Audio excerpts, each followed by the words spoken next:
Security, remove this man immediately. He clearly doesn't belong in our establishment.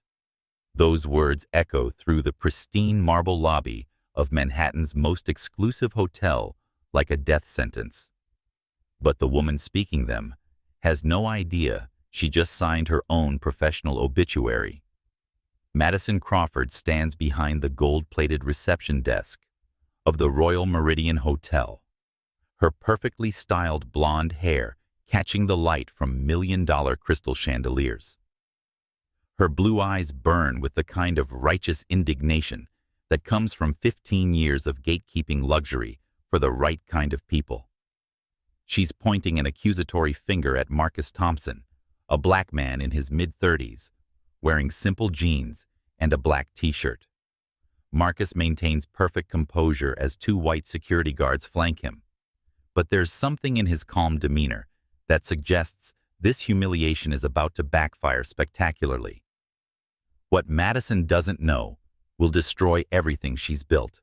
What happens when this person you humiliate owns your entire world? To understand what's about to unfold, you need to know who Marcus Thompson really is. Born in Detroit's most dangerous neighborhood, Marcus learned early that the world wasn't built for people who looked like him. His father, Samuel, was a welder who worked 16-hour days just to keep food on the table, while his mother, Grace, pulled double shifts as a nurse at the city hospital. When Marcus was 8 years old, his parents took him to celebrate his straight A's at a family restaurant in the suburbs. They were dressed in their Sunday best, his mother wearing her nicest dress, and his father in the only suit he owned. But the hostess took one look at their black faces and claimed there were no available tables, despite the half-empty dining room behind her. Little Marcus watched his father's shoulders slump, his mother's smile fade, and something inside him hardened forever. That night his father sat him down and said words that would shape his entire future. Son, when they try to make you small, you get bigger. When they slam doors in your face, you buy the building. Those words became Marcus's life mission. He threw himself into academics, earning a full scholarship to MIT, where he studied business and engineering. His professors saw his potential, but his classmates often treated him like an affirmative action charity case. Every slight, every microaggression, every moment of being made to feel less than fueled his determination. After graduating, summa cum laude, Marcus earned his MBA from Harvard Business School while serving in the Army Reserve, where he learned strategic thinking and leadership under pressure. At 23, with $50,000 borrowed against his mother's house, he bought a failing motel on the outskirts of Detroit. While his Harvard classmates took high-paying jobs at consulting firms, Marcus spent 18 months personally renovating every room, learning plumbing and electrical work alongside business strategy. That motel became profitable within a year. Then he bought another, and another. Each property became a stepping stone in building what would eventually become Thompson Luxury Holdings, now worth $3.2 billion. But money was never the goal. Power was. The power to ensure no child would ever watch their parents' dignity stripped away like he had.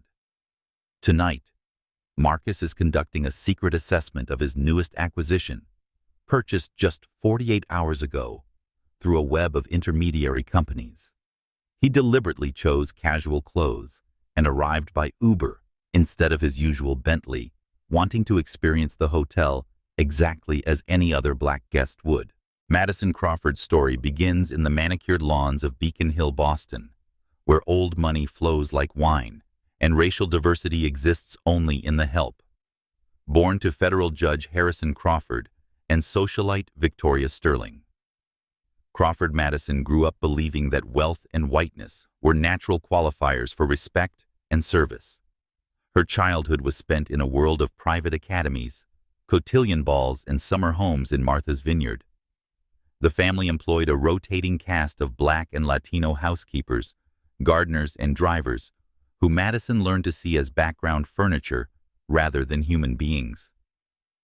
When she spoke to them at all, It was with the patronizing tone of someone addressing a beloved pet. At Phillips Exeter Academy, Madison excelled at lacrosse and social hierarchy maintenance, but struggled with any coursework that challenged her worldview. Her essay on economic inequality in America argued that poor people simply needed to work harder, displaying a breathtaking ignorance of systemic barriers that her professors found alarming, but her parents praised as principled thinking. Wellesley College offered more of the same, a bubble of privilege where Madison could major in art history while minoring in maintaining social exclusivity. She pledged the most elite sorority dated only boys from good families and graduated with a 3.2 GPA and zero understanding of how the real world worked for people who didn't share her advantages. Her entry into hospitality came through her father's golf buddy, who owned a stake in the Ritz-Carlton chain. Despite having no relevant experience, Madison was hired as an assistant manager and began her 15-year climb up the ladder. She learned quickly that her real talent wasn't customer service. It was customer selection. She had an instinct for reading people's appropriateness that her supervisors valued even if they couldn't officially acknowledge what that meant. Madison married Richard Crawford, an investment banker whose family money complemented her own. They produced 2 children, Ashley, now 19 and attending Harvard, and Thomas, 16 and preparing for Yale. The family maintains houses in Boston, the Hamptons, and Aspen, moving through life in the kind of insulated privilege that makes discrimination feel like quality control. For 12 years, Madison has managed the Royal Meridian's Manhattan location building, a reputation for maintaining standards that has made her both successful and quietly controversial. Guest complaints about her selective service have been buried by legal settlements and non-disclosure agreements. But tonight, her luck is about to run out in the most spectacular way possible. The Royal Meridian Hotel stands like a monument to old money on Fifth Avenue, its limestone facade gleaming under Manhattan streetlights. Built in 1924 by railroad tycoon Cornelius Vanderbilt III, the hotel was designed to be the most exclusive accommodation in America, catering exclusively to industrialists, European nobility, and Hollywood royalty. The lobby alone cost $14 million to construct, featuring genuine Carrara marble, imported from the same quarries Michelangelo used for his sculptures. 20-foot ceilings soar overhead, supported by columns that were carved by Italian masters and shipped piece by piece across the Atlantic. The crown jewel is a constellation of baccarat crystal chandeliers, each one worth more than most people's houses. Everything about the Royal Meridian whispers exclusivity. The presidential suite occupies the entire 47th floor, with floor-to-ceiling windows offering panoramic views of Central Park. Nightly rates start at $5,000 and climb to $20,000 for the penthouse, making it accessible only to the global elite. The guest registry reads like a who's who of world leaders, tech billionaires, and A-list celebrities. But beneath the golden glamour lies a darker truth. In nearly a century of operation, the Royal Meridian has maintained its exclusivity through systematic discrimination that would make a Jim Crow-era establishment blush.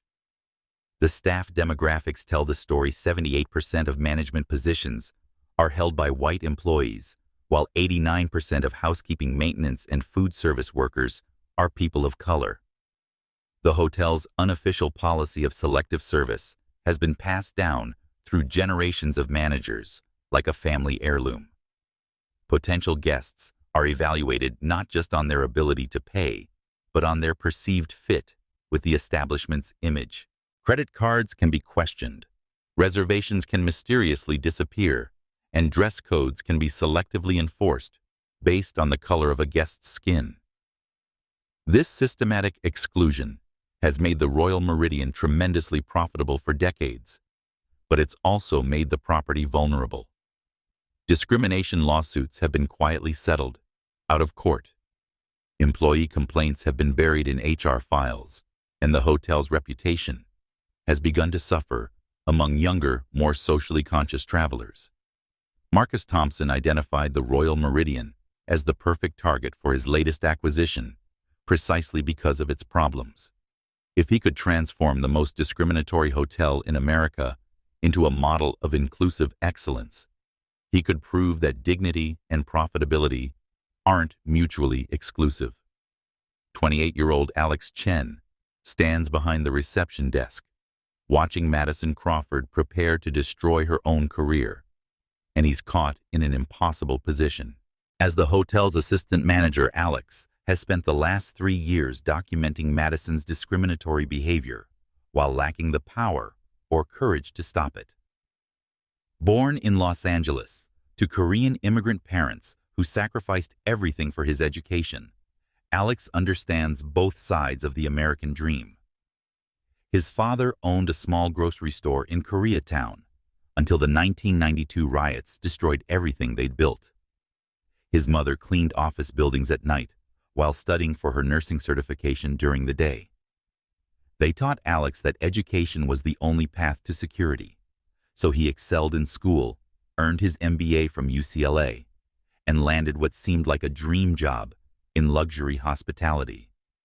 But working under Madison has been a nightmare of moral compromise. Alex has watched her deny service to black celebrities, force Latino families to wait hours for verification, and assign inferior rooms to Asian guests despite their premium payments. Each incident chips away at his soul. But Alex needs this job desperately. His mother was diagnosed with cancer 6 months ago, and her treatment costs are astronomical. Alex has been secretly documenting Madison's behavior, taking screenshots of racist emails and recording conversations on his phone. He tells himself he's building a case for the future, but really, he's just too scared to act. His parents didn't sacrifice everything just so he could throw away his career on principle. Tonight, Alex sees Thompson Holdings listed in the reservation system and immediately recognizes the significance. He tries to tell Madison, but she dismisses him with her usual condescension. As he watches Marcus Thompson being humiliated, Alex realizes he's witnessing either the end of Madison's career or his own complicity in discrimination. The choice of what to do next will define the rest of his life. David Martinez has spent 8 years as the Royal Meridian's head of security, and in that time, he's been forced to enforce discrimination so often that it's become a routine he despises.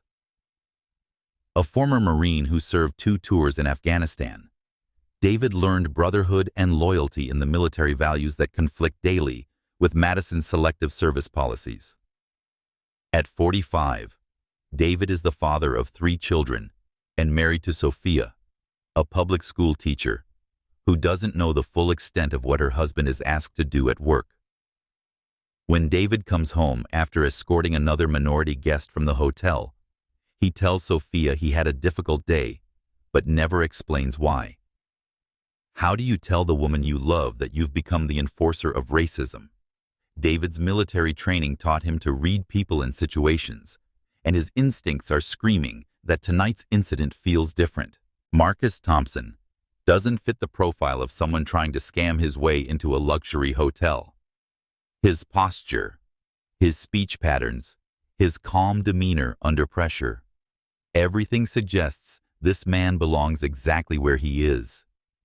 But David also knows that questioning Madison's judgment could cost him his job, and with 3 kids heading toward college, he can't afford to take that risk.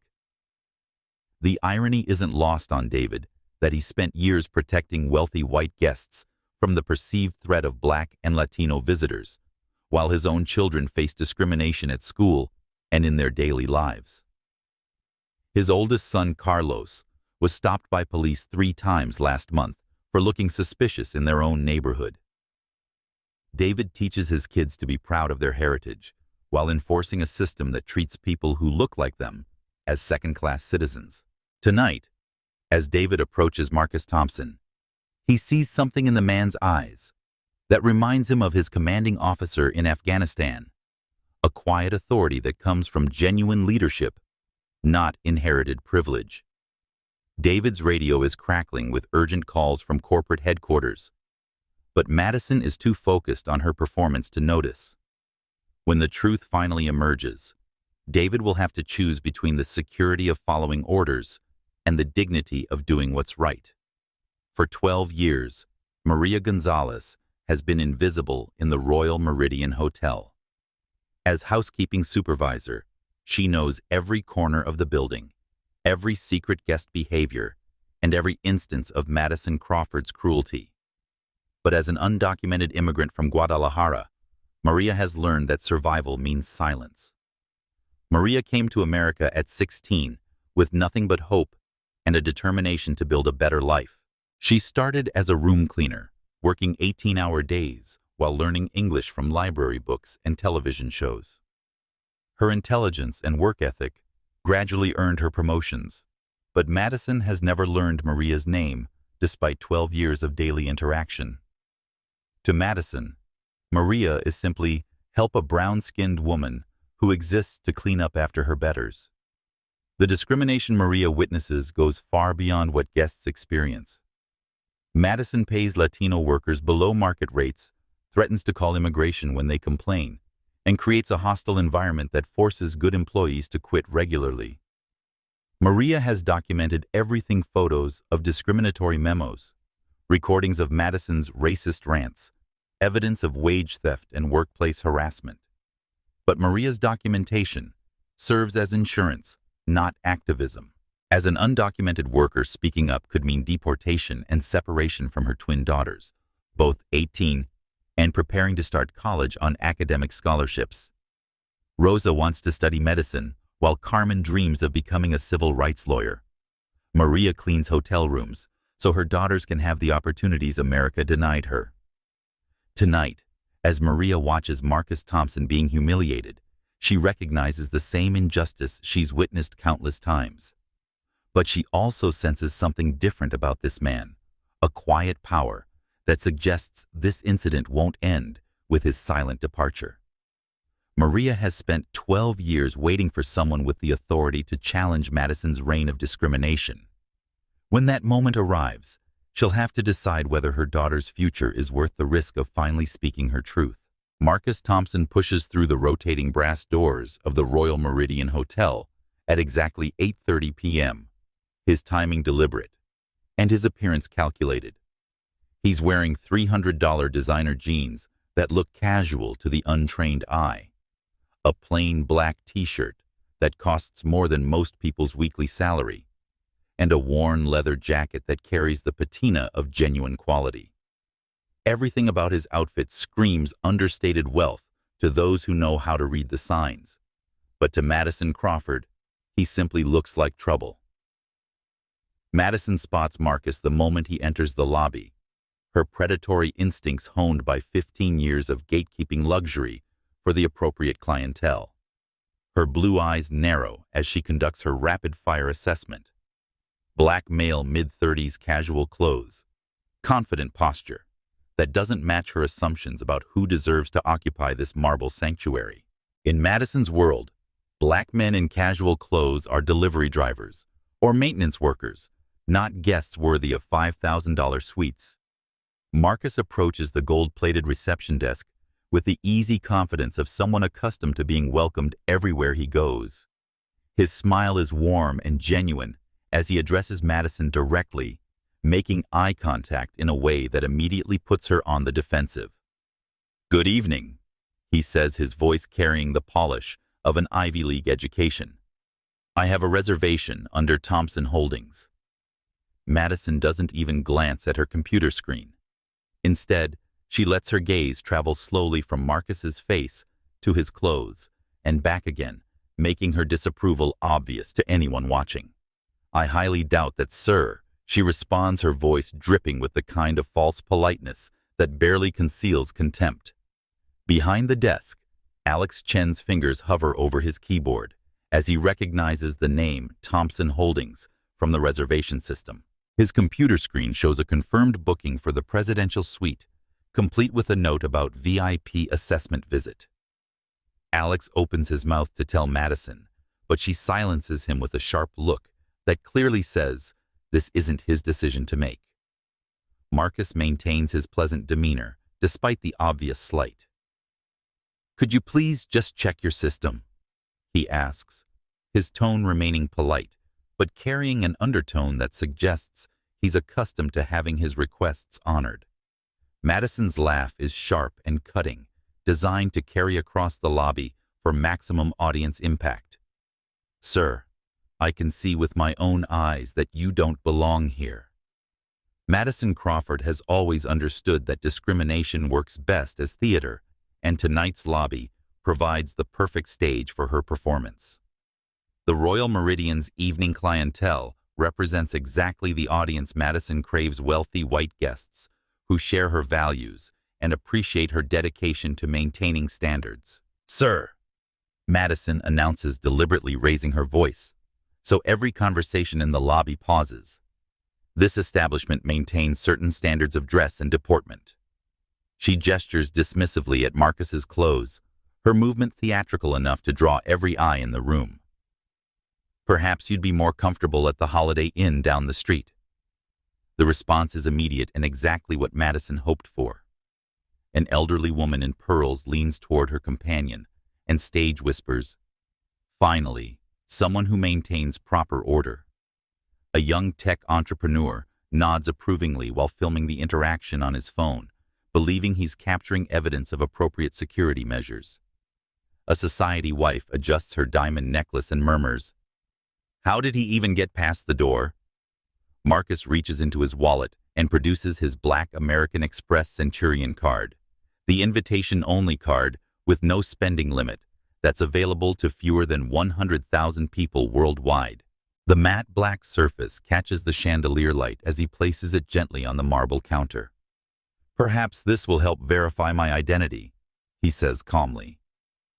Madison barely glances at the card before waving it away dismissively. "Anyone can get fake credit cards these days," she declares, her voice carrying across the lobby like a prosecutor making her closing argument. "We've had problems before with people attempting to fraudulently access our facilities." Behind the reception desk, Alex Chen's distress becomes visible as he types frantically on his computer, pulling up the Thompson Holdings reservation and trying once more to catch Madison's attention. The screen clearly shows a legitimate booking paid for in advance, complete with corporate credentials and a note about a property assessment visit. But Madison is too focused on her performance to notice Alex's increasingly desperate attempts to communicate. David Martinez observes the scene from his position near the elevators, his security training telling him something doesn't add up about this situation. The subject is too calm, too articulate, too comfortable in his own skin for someone attempting to commit fraud. Most troublemakers become agitated when challenged, but Marcus Thompson seems almost amused by Madison's theatrics. The lobby has transformed into a courtroom where Madison serves as judge, jury, and executioner, with the wealthy white guests serving as her approving audience. Madison signals for security with the theatrical authority of a Roman emperor ordering gladiators into the arena. Her gesture is deliberately visible, ensuring every guest in the lobby understands they're witnessing her protection of their exclusive sanctuary from unwanted intrusion. David Martinez arrives first, his military bearing evident in every step as he approaches the reception desk.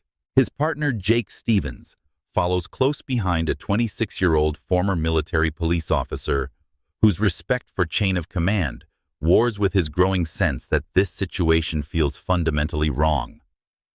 David Madison announces loud enough for the gathered crowd to hear this person is attempting to fraudulently access our facilities. I need him removed immediately. David Martinez pauses, his trained instincts screaming that something about this scenario doesn't fit standard patterns. The subject shows no signs of intoxication, aggression, or mental instability. His posture remains relaxed. His speech patterns indicate education and intelligence, and his calm demeanor suggests someone accustomed to being in control of situations rather than causing them. "Ma'am," David says carefully, "should I at least verify his—" Are you questioning my judgment? David Madison interrupts, her voice sharp with the kind of authority that comes from 15 years of having her decisions go unquestioned. I can see with my own eyes what's happening here. Marcus addresses the security officers directly, his tone respectful, but carrying an undertone of disappointment rather than anger. Gentlemen, there seems to be a misunderstanding. I'm a guest here. He makes no threatening moves, keeps his hands visible, and maintains the kind of dignity that makes both officers increasingly uncomfortable with their assigned task. Jake Stevens exchanges a glance with David, both men recognizing that their subject displays none of the behavioral markers they've been trained to identify as problematic. But Madison is their supervisor, and questioning her judgment could cost them their jobs in an industry where security positions are difficult to find. The escort begins as Madison orchestrates maximum public visibility, transforming what could have been a discreet resolution into a parade of shame. Instead of quietly moving toward a side exit, she directs the security team through the center of the lobby, ensuring every guest witnesses her decisive action. This is exactly why we have security protocols, Madison announces to her audience as they begin the walk toward the exit. You never know who might try to infiltrate our establishment. Her voice carries the satisfaction of someone who believes she's performing a public service. Other guests react exactly as Madison hoped they would. Some pull out phones to record what they believe is appropriate security measures in action. Others step aside, as if Marcus might contaminate them through proximity. A young white woman clutches her purse tighter, while an elderly man mutters about people knowing their place. As they near the revolving glass doors, Madison delivers what she believes will be her triumphant closing statement. "Sir, you're now banned from this establishment," she announces loudly enough for the entire lobby to hear. "If you return, you'll be arrested for trespassing." Marcus pauses at the threshold and turns back one final time, his eyes sweeping the lobby with the calm assessment of someone taking inventory. When he speaks, his voice is quiet, but carries perfectly in the marble acoustics. I want everyone here to remember this moment. Remember how it felt to watch. Remember what you chose to do or not do. His gaze settles on Madison, because choices have consequences. Madison laughs, but there's a nervous edge to the sound now. Is that a threat? Marcus shakes his head slowly. It's a promise. The cool Manhattan night air hits Marcus Thompson's face as he steps onto the Fifth Avenue sidewalk, the golden glow from the Royal Meridian's lobby spilling out behind him like stage lights after a performance. For 23 minutes, he endured the kind of systematic humiliation that would break most people's spirits. But Marcus Thompson isn't most people, and what Madison Crawford just witnessed wasn't his destruction, it was hers. Marcus pulls out his phone, the device worth more than most people's monthly salary, and his fingers move with the practiced efficiency of someone who's orchestrated corporate takeovers across 3 continents. His first call connects him directly to Emma Rodriguez, his executive assistant, who's been monitoring the situation from Thompson Luxury Holdings headquarters in Midtown. Emma, Marcus says, his voice carrying the calm authority that's made him one of the most feared and respected dealmakers in America. Execute code justice, owed. Full acquisition announcement now. Yes, sir. Emma responds, her voice crackling through the speaker with the efficiency that's made her indispensable to Marcus's empire. Bloomberg, Reuters, and Wall Street Journal are standing by. The press release goes live in 60 seconds. Prepare termination documents for Madison Crawford, effective immediately. Marcus continues, his eyes never leaving the hotel's gleaming facade. Cause discrimination, violation of company policy and conduct detrimental to business operations. Already drafted and ready for legal review, Emma confirms. Should I schedule the emergency board meeting? Make it 30 minutes, Marcus says. I want them to understand exactly what kind of liability they've been harboring. His second call connects him to Jennifer Martinez, his chief human resources officer, who spent the last 2 hours reviewing personnel files and legal documents related to the Royal Meridian's management practices. "Jennifer, what did you find?" Marcus asks, though his tone suggests he already knows the answer won't be pleasant. 23 documented discrimination complaints against Madison Crawford. In the past 18 months, Jennifer reports her voice heavy with the weight of systemic injustice. 6 legal settlements, totaling $940,000, all sealed with non-disclosure agreements. And that's just what made it to official channels. Employment patterns. Textbook discrimination. 78% of management positions held by white employees, despite the surrounding community being 62% minority. Employee turnover among people of color is triple the industry average. Marcus's third call surprises even him, a number he's dialed perhaps a dozen times in the past decade, always during moments when the weight of fighting systematic racism threatens to crush his spirit. "Dr. Washington," he says, when the familiar voice answers, "I need to process something that happened tonight. The plan worked, but I'm feeling things I didn't expect." Dr. Angela Washington, his therapist, and no relation, despite sharing a surname, has guided Marcus through the psychological complexity of deliberately subjecting himself to racism for the greater good of exposing it. "Take me through what happened," she says gently. As Marcus describes the evening's events, he watches through the lobby's floor-to-ceiling windows as phones begin buzzing throughout the hotel's interior. Inside, the Royal Meridian's lobby, the first ripples of Marcus Thompson's corporate earthquake begin as a tech entrepreneur in a corner booth receives a Bloomberg alert on his phone.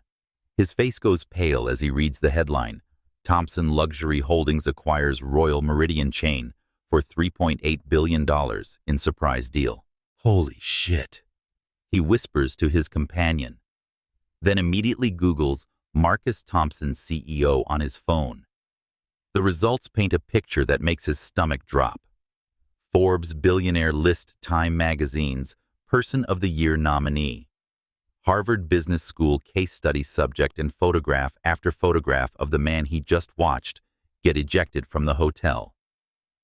The information cascade begins as guests throughout the lobby receive similar notifications. Bloomberg terminals, Reuters alerts Wall Street Journal, push notifications, and social media updates, all carrying the same shocking news. The acquisition that was supposed to remain confidential until Monday morning has exploded into public knowledge with nuclear force. Madison Crawford remains blissfully oblivious to the digital revolution occurring around her, still basking in the congratulations of guests who applauded her handling of the security situation. She's holding court near the reception desk, describing her keen instincts and professional training to an audience of wealthy admirers. "You develop a sixth sense about these situations," Madison explains to a gathering of society wives and business executives. "I could tell immediately that he was trouble. It's all about maintaining standards and protecting our legitimate guests." Behind the reception desk, Alex Chen stares at his computer screen in growing horror as the full magnitude of what just transpired becomes clear. The Thompson Holdings reservation shows not just a confirmed booking, but a notation he hadn't noticed before. CEO conducting property assessment, visit, exercise, extreme discretion, and provide exceptional service. Alex's hands shake as he refreshes his browser and sees the news articles flooding his feed. Marcus Thompson isn't just any billionaire. He's the billionaire who's made his fortune, specifically by acquiring discriminatory businesses and transforming them into models of inclusive excellence. The Royal Meridian just became his next target, and Madison Crawford provided him with everything he needed to justify a complete management overhaul. David Martinez's radio crackles with increasingly urgent calls from corporate headquarters. The first message is professional, but concerned David. We need an immediate status report on Marcus Thompson. The second is panicked. For God's sake, tell me he's still in the building. The third is almost incomprehensible. Jesus Christ, he owns the company. Dr. James Washington and his wife Linda, the black couple, who witnessed Marcus's humiliation from their corner table approach. Alex Chen, with expressions of recognition and growing excitement. "Excuse me, doctor," Washington says quietly, "but wasn't that Marcus Thompson, who was just removed from the hotel?" Alex nods mutely, unable to find his voice, as the full implications crash over him like a tsunami. The Marcus Thompson. Linda Washington continues her voice, carrying the satisfaction of someone who's witnessed justice beginning to unfold. The man who just bought this place and is about to turn Madison Crawford's world upside down. Social media explodes as guests begin posting videos and photographs with hashtags like Justice at Royal Meridian and Dignity Matters. The footage spreads across Twitter, Instagram, TikTok, and Facebook, with viral velocity, each share adding fuel to a fire that's about to consume Madison's career. Maria Gonzalez emerges from the service corridors where she's been watching events unfold her cleaning cart, forgotten, as she realizes this might be the moment she's waited 12 years to witness. The transformation of the Royal Meridian's lobby, from comfortable sanctuary to panic room, happens in real time, as every phone in the space simultaneously erupts with notifications. The sound is like a digital storm, with message alerts, news pings, and social media updates, creating a cacophony that draws every eye to illuminated screens. Guest reactions range from shock to horror as they process what they're reading.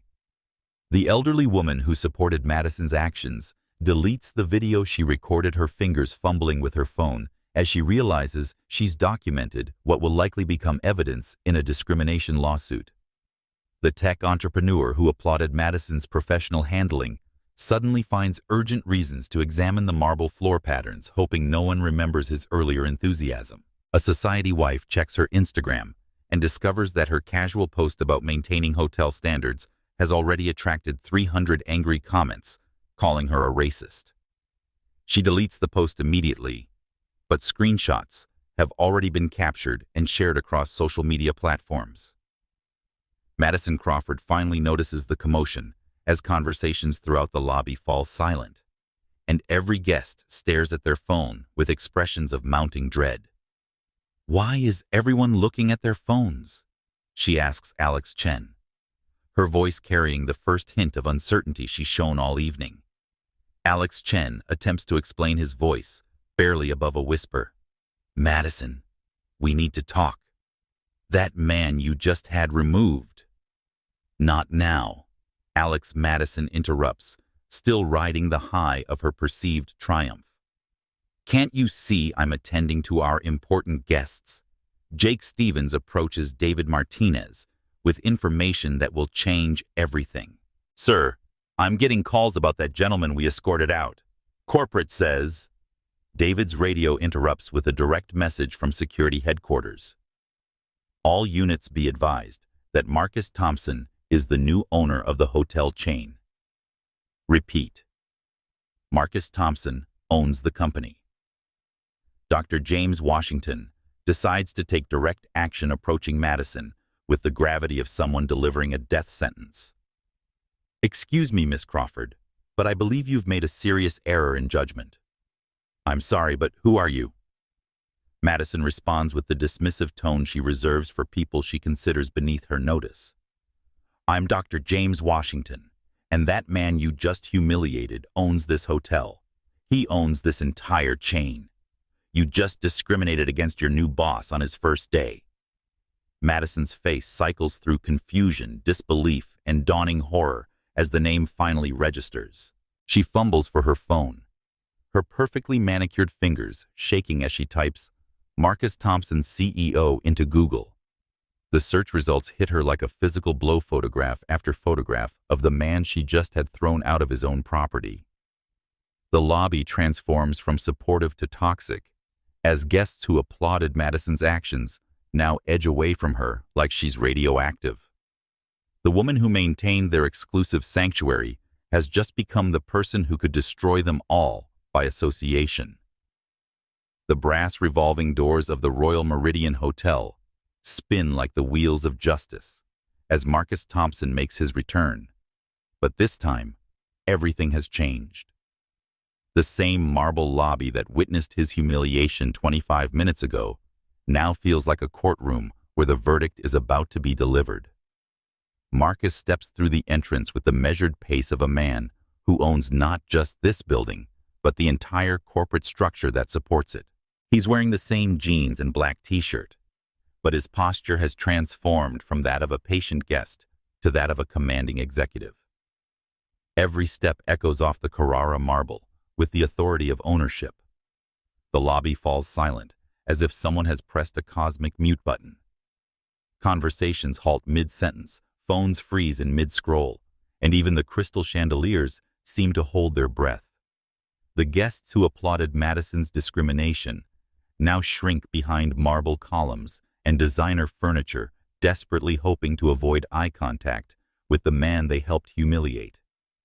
Alex Chen straightens behind the reception desk, relief flooding his features as he recognizes that justice is about to be served. David Martinez stands at attention near the elevators, his military training taking over as he prepares to face accountability for his role in the evening's events. Maria Gonzalez emerges from the shadows where she spent 12 years being invisible, her eyes bright with anticipation of finally being seen. Madison Crawford stands frozen behind the gold-plated reception desk, like a deer caught in headlights, her perfectly styled blonde hair seeming to wilt under the weight of her impending destruction. Her blue eyes, which blazed with righteous indignation minutes ago, now reflect the terror of someone who realizes they've just committed professional suicide. Marcus approaches the front desk with the deliberate pace of a predator who knows his prey has nowhere to run. His smile is pleasant, but carries an undertone that makes everyone within 20 feet deeply uncomfortable. When he speaks, his voice carries the quiet authority of someone accustomed to having entire boardrooms hang on his every word. "I believe there was some confusion about my reservation," Marcus says, his tone conversational, but loaded with the promise of consequences. Alex Chen's response is immediate and professional. "Yes, sir. Thompson, Holdings Presidential Suite. I tried to tell her about the reservation, but Ms. Crawford was too busy maintaining her standards." Marcus finishes his eyes, never leaving Madison's face. "I understand completely." Madison's attempt to speak produces only strangled sounds, as if her vocal cords have forgotten how to form words. The woman who commanded the lobby with such confidence now struggles to produce basic human communication. This can't be. You were just..." Madison stammers, her voice barely above a whisper. "I was just discriminated against in my own hotel." Marcus responds calmly, "But please don't let that stop you from explaining your customer service philosophy to my new employees." The gathered guests begin a slow exodus toward the elevators, suddenly remembering urgent appointments anywhere else in the building. Those who remain do so with the morbid fascination of drivers passing a car accident, unable to look away from the destruction they're witnessing. Marcus pulls out his phone with the theatrical timing of someone who's orchestrated corporate drama across multiple continents. "I think it's time we had a conversation with the board of directors," he announces, his finger hovering over the speed dial. "I'm sure they'll be very interested to hear about tonight's customer service experience." The phone call that's about to happen will destroy Madison Crawford's world in real time, broadcast to everyone present like a public execution in the digital age. Marcus Thompson's phone connects to a conference call that's been in emergency session for the past 30 minutes, ever since news of the acquisition broke across financial networks. The Royal Meridian's board of directors, caught completely off guard by the accelerated timeline scramble to understand how they lost control of their company. Speakerphone Marcus announces, placing his device on the marble reception counter so every word will carry across the lobby with crystal clarity. The assembled guests, hotel staff, and Madison Crawford are about to witness corporate accountability in real time. Mr. Thompson crackles the voice of Richard Sterling, chairman of the board, his tone carrying the desperate politeness of someone who realizes he's lost all leverage. We're in emergency session. The acquisition was supposed to remain confidential until Monday morning. Good evening, Richard. Marcus responds with the casual familiarity that comes from owning someone's company. I'm calling from your flagship property, where I've just experienced the most educational customer service demonstration of my career. The silence that follows is deafening, broken only by the sound of muffled conversations as board members frantically consult legal advisors and PR specialists. When Sterling speaks again, his voice carries the weight of impending doom. Sir, we had no idea you were conducting a property assessment tonight. How can we assist with the transition?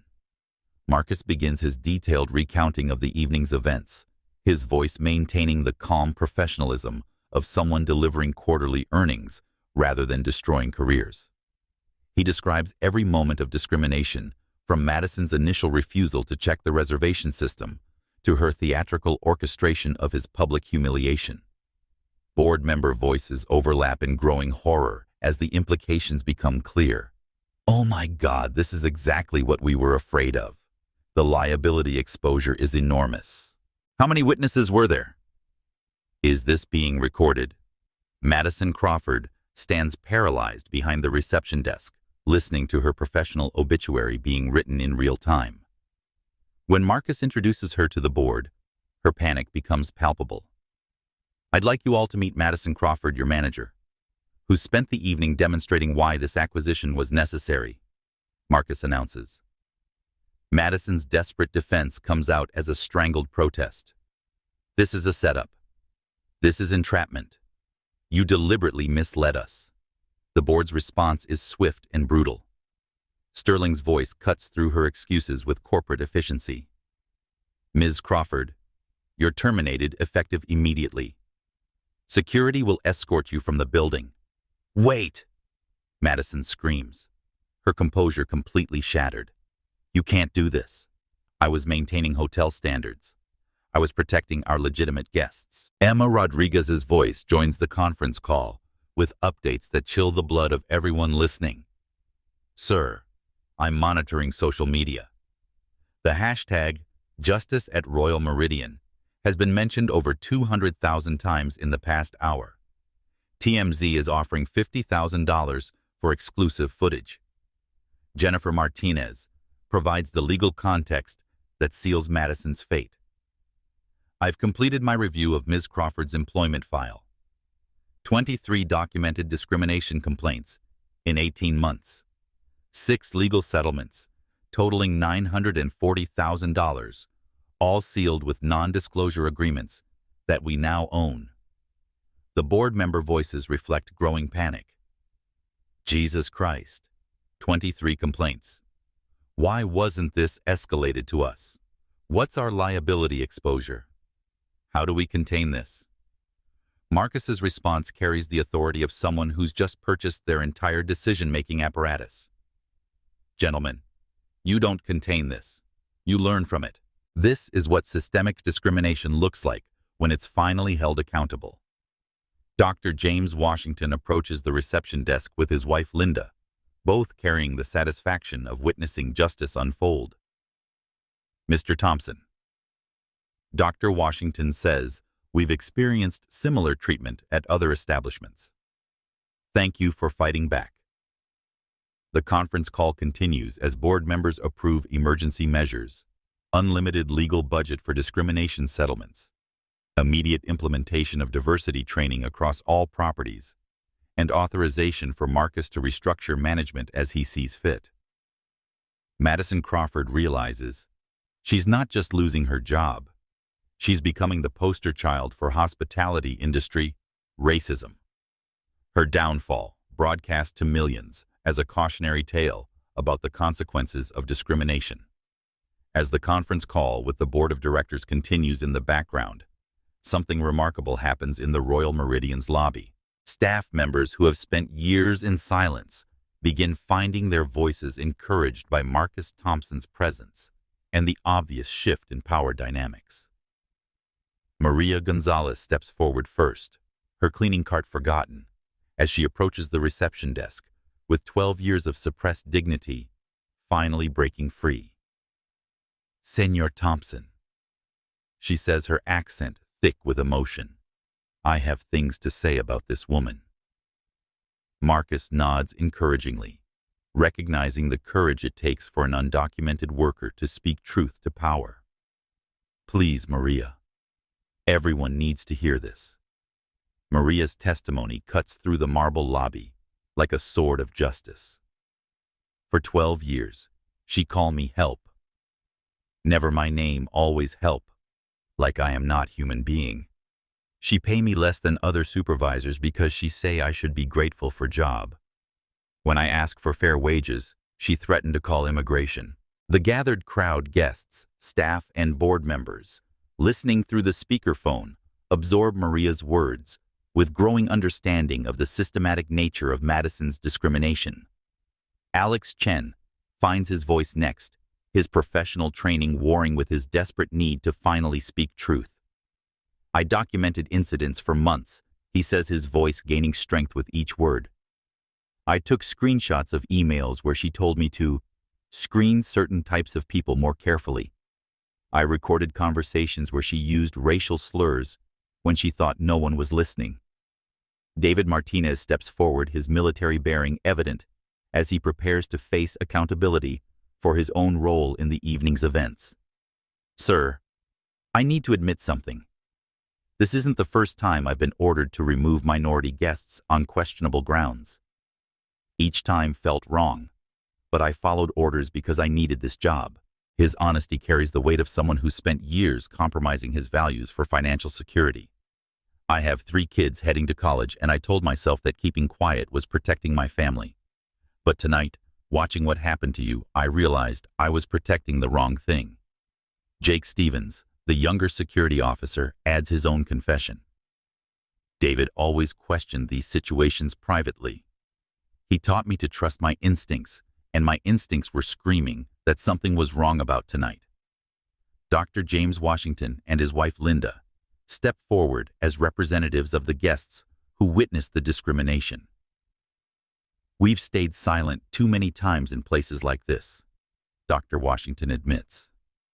"Watching someone else fight back gives us courage to speak up about our own experiences." Other staff members begin emerging from their positions. Throughout the hotel, housekeepers, bellhops, restaurant servers, all carrying stories of Madison's discriminatory behavior that created a hostile environment for employees and guests alike.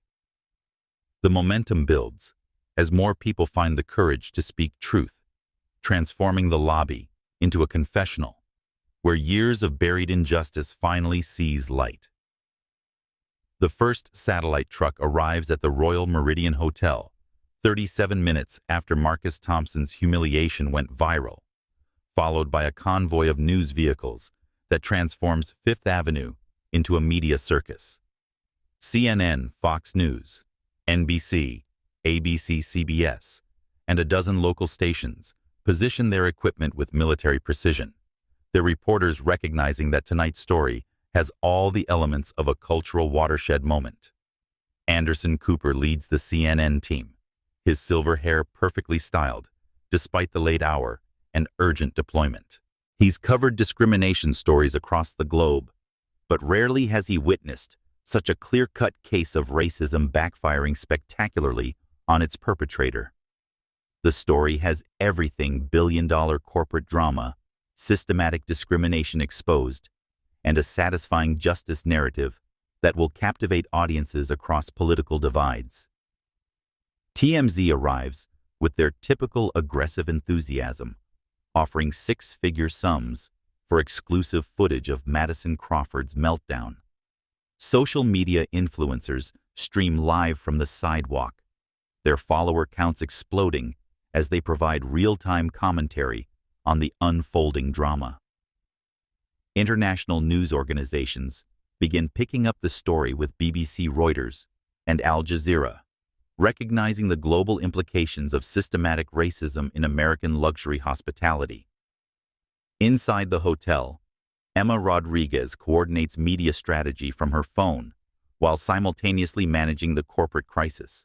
Her efficiency in handling simultaneous press releases, stock market communications, and legal coordination demonstrates why Marcus Thompson pays her a seven-figure salary to manage his public persona. Mr. Thompson. Emma reports, through the ongoing conference call, we have 12 major networks requesting immediate interviews. Social media engagement is breaking our previous records, over 2 million hashtag mentions in the first hour. Marcus makes a strategic decision that will amplify the story's impact exponentially. He allows camera crews inside the hotel lobby, turning the Royal Meridian into a transparent fishbowl, where every moment of accountability plays out in real time. The Spanish-language networks focus intensely on Maria Gonzalez's testimony, recognizing her story as representative of millions of immigrant workers who face similar discrimination daily. Telemundo's lead anchor conducts a live interview with Maria, her courage inspiring viewers across Latin America to share their own experiences of workplace discrimination. Social media explosion occurs with the velocity and force of a digital nuclear bomb. Justice at Royal Meridian trends worldwide within 45 minutes, joined by Dignity Matters Hotel, Justice, and Systemic Change. The hashtags cross cultural and linguistic barriers, with translations appearing in Spanish, French, Mandarin, and Arabic as the story resonates globally. TikTok users create dramatic reenactments of Madison's downfall, with millions of views accumulating for videos that depict entitled managers facing consequences for racist behavior. Instagram stories featuring screenshots of Marcus Thompson's biography spread virally, educating younger audiences about his reputation as a social justice entrepreneur. Twitter becomes a battleground of reactions, with civil rights organizations praising Marcus's approach, while some critics argue that his methodology constitutes entrapment. The debate itself generates additional media coverage, expanding the story's reach and cultural impact. Live streaming on Facebook, Instagram, and YouTube allows viewers to witness events unfold in real time, creating a sense of participation in historic justice. Comment sections fill with personal stories of discrimination, transforming individual trauma into collective awareness and action. Celebrity endorsements begin flowing within hours of the story breaking. Oprah Winfrey tweets, "This is how you fight systematic racism with economic power and moral courage." LeBron James shares the story with his 50 million followers, adding, "Economic justice is real justice." Former President Barack Obama's carefully worded statement praises leadership that transforms individual courage into systematic change. The story's viral velocity exceeds even Marcus Thompson's expectations, reaching an estimated global audience of over 100 million people within the first 24 hours. Madison Crawford's psychological destruction unfolds in real time as cameras capture every moment of her transformation, from confident manager to broken pariah.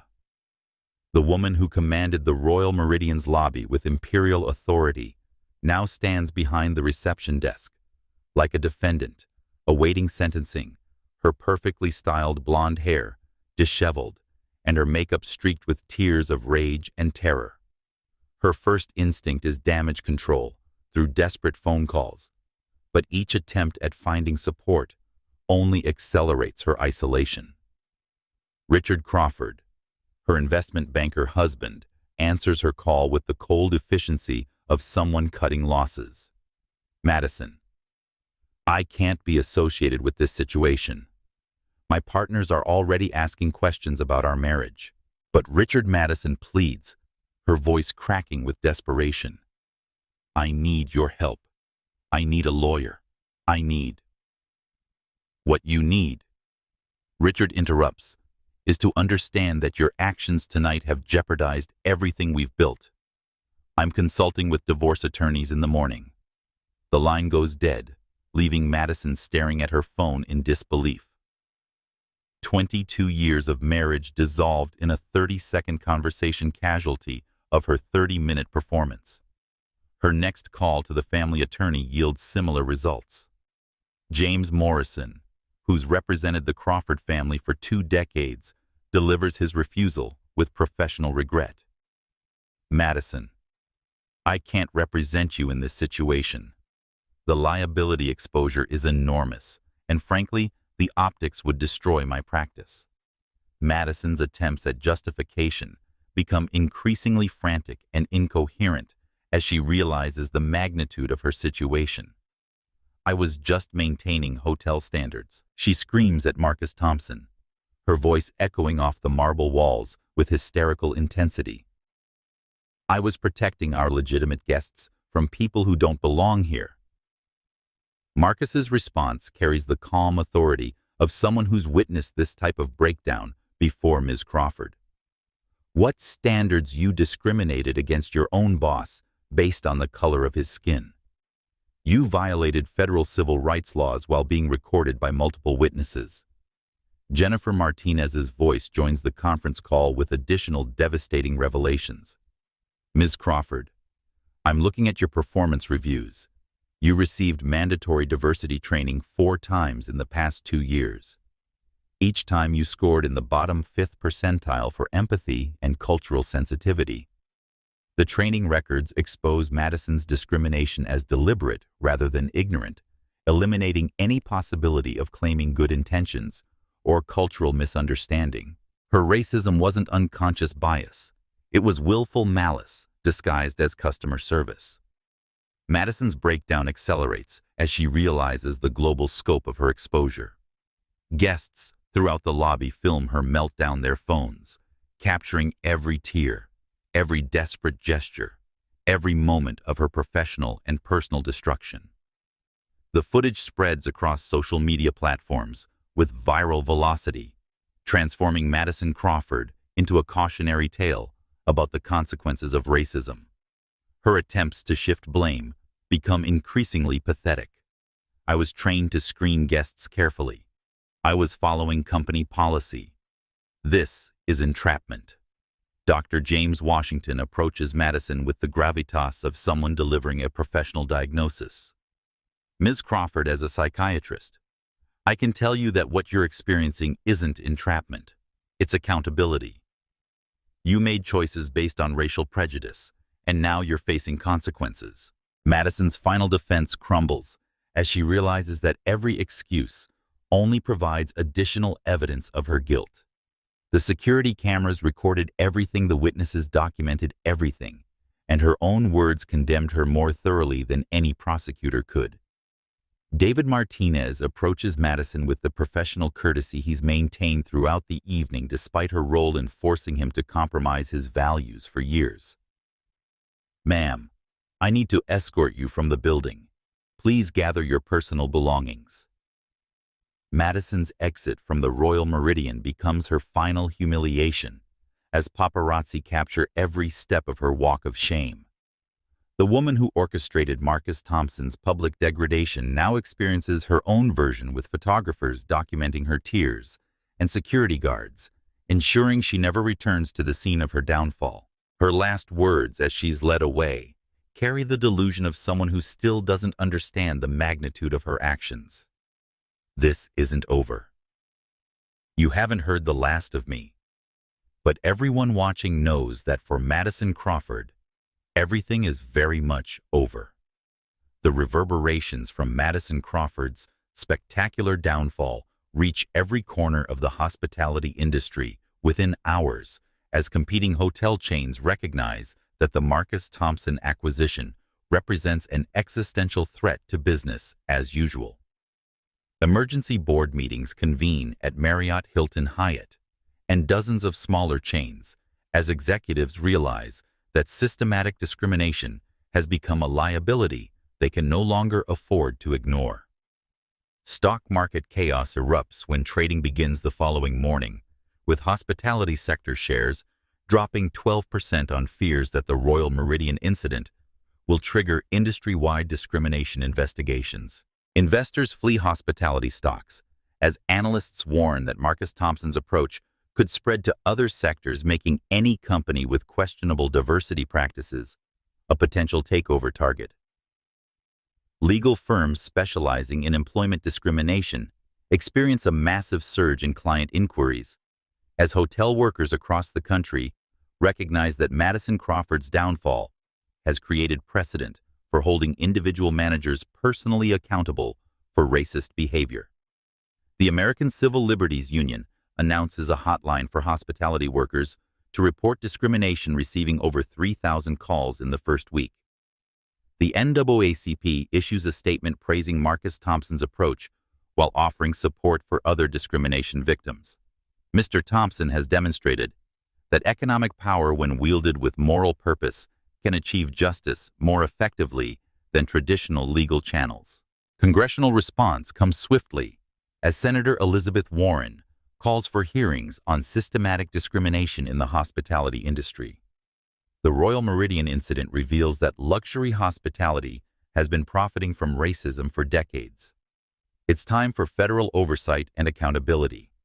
International reaction proves equally significant, as European hotel chains begin reviewing their American partnership agreements, concerned about association with potentially discriminatory practices. The European Union announces plans to investigate American hospitality companies operating in EU markets, using the Royal Meridian case as justification for enhanced oversight. Training and consulting companies focused on diversity and inclusion experience unprecedented demand as hotel chains scramble to implement bias prevention programs. Stock prices for these firms surge 34%, as corporate America recognizes that discrimination training has transformed from optional nice-to-have into mandatory survival strategy.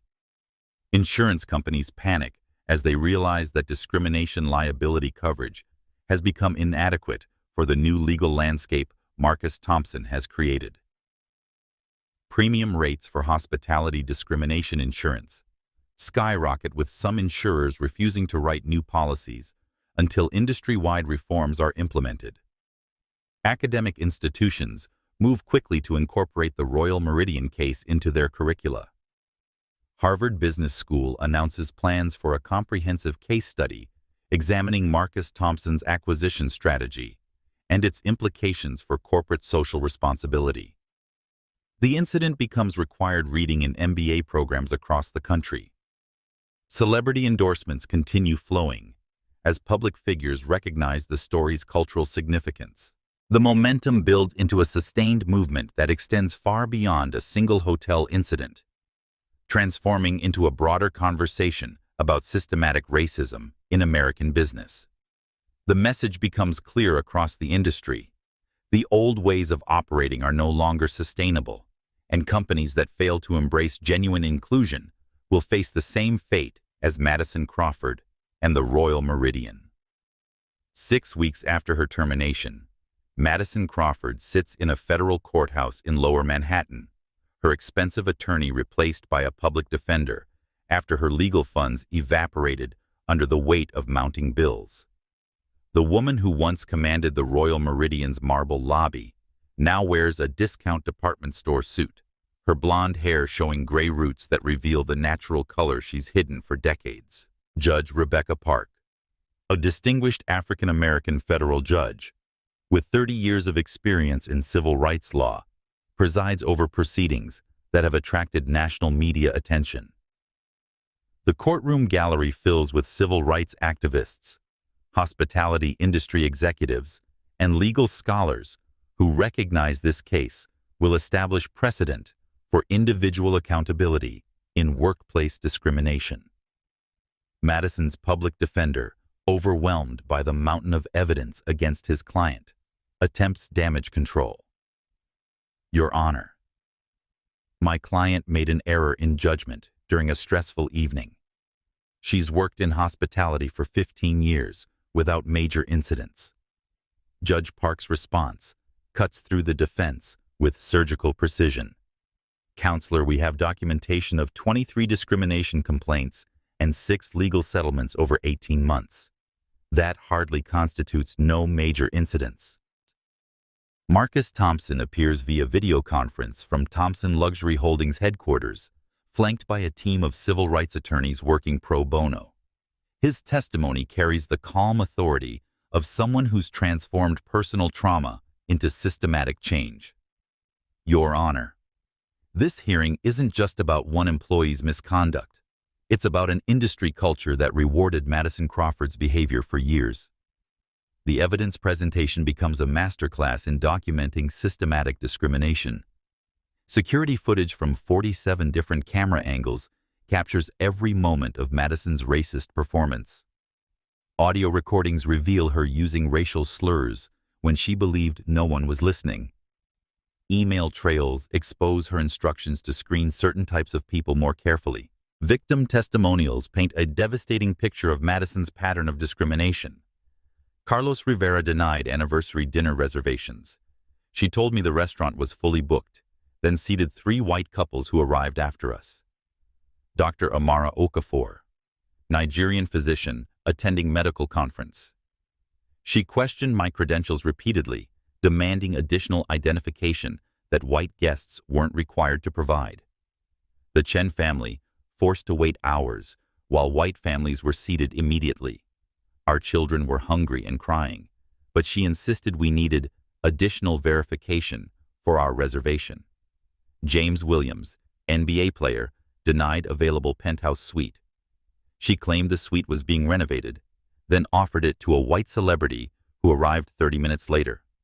Expert witness testimony provides academic context for Madison's behavior. Dr. Beverly Tatum, renowned psychologist and author, explains unconscious bias patterns. Ms. Crawford's actions demonstrate systematic rather than isolated discrimination. The consistency of her behavior across multiple incidents indicates deliberate rather than accidental bias. Professor Sean Harper from USC presents Statistical Analysis of Hospitality Industry Discrimination. Ms. Crawford's behavior fits documented patterns where luxury establishments use subjective standards to exclude minority customers while maintaining plausible deniability. Madison's defense crumbles as her attorney struggles to explain away overwhelming evidence. Her claims of maintaining standards are exposed as racial code when prosecutors demonstrate that white guests with identical profiles received completely different treatment. Employment records reveal Madison's consistent failure in diversity training programs, scoring in the bottom 5% for empathy and cultural sensitivity across 4 mandatory sessions. Performance reviews document guest complaints about her discriminatory behavior dating back 7 years. Legal precedent discussion focuses on individual accountability for institutional discrimination. Prosecutors argue that holding managers personally liable will deter systematic racism more effectively than corporate fines that companies can absorb as cost of doing business. The tribunal's decision is swift and decisive. Madison's termination is upheld as justified. Her appeal for wrongful dismissal is denied with prejudice, and she's personally liable for $250,000 in damages to victims. Additionally, the judgment establishes precedent for holding individual employees accountable for discrimination even when following unofficial company culture. Judge Park's closing statement becomes widely quoted in subsequent legal proceedings. Ms. Crawford treated human dignity as a luxury amenity, available only to guests who met her personal approval. This court finds that accountability is not negotiable, regardless of one's position or assumptions about consequences.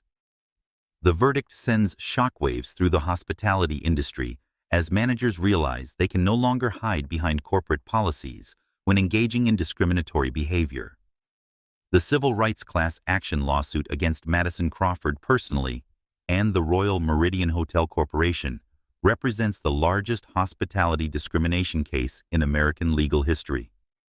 Lead attorney David Chen, former partner at Johnny Cochran's firm, and no relation to Alex Chen, represents 47 victims who experienced Madison's systematic discrimination over her 15-year career. The lawsuit seeks $50 million in punitive damages, establishing that individual managers can be held personally liable for creating hostile environments based on race, ethnicity, and national origin. Legal scholars recognize the case as potentially transformative for employment law, extending personal accountability beyond corporate protection. Discovery proceedings reveal the shocking scope of institutional discrimination at the Royal Meridian. Internal emails obtained through subpoena show management discussions about maintaining brand image through selective service. We need to be more careful about our lobby demographics during peak hours. Madison understands our clientele expectations better than anyone. Guest feedback consistently praises our ability to maintain appropriate atmosphere. The coded language becomes transparent when cross-referenced with guest demographic data, showing systematic exclusion of minority customers despite their ability to afford premium accommodations. Corporate depositions expose systematic cover-up of discrimination complaints. Former CEO William Sterling admits under oath to looking the other way when discrimination reports emerged. We trusted Madison's judgment about maintaining hotel standards. HR Director Patricia Morrison reveals the company's practice of burying complaints through aggressive settlement negotiations. We preferred to resolve issues quietly rather than admit wrongdoing publicly. Regional Manager Thomas Whitman describes pressure from corporate headquarters to maintain exclusive appeal. We received bonuses based on guest satisfaction scores, and certain demographics consistently rated us higher when the lobby maintained particular composition.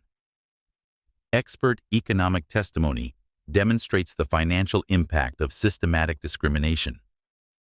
Dr. Robert Williams, economist at Columbia Business School, calculates lost revenue from excluded customers at $3.2 million annually.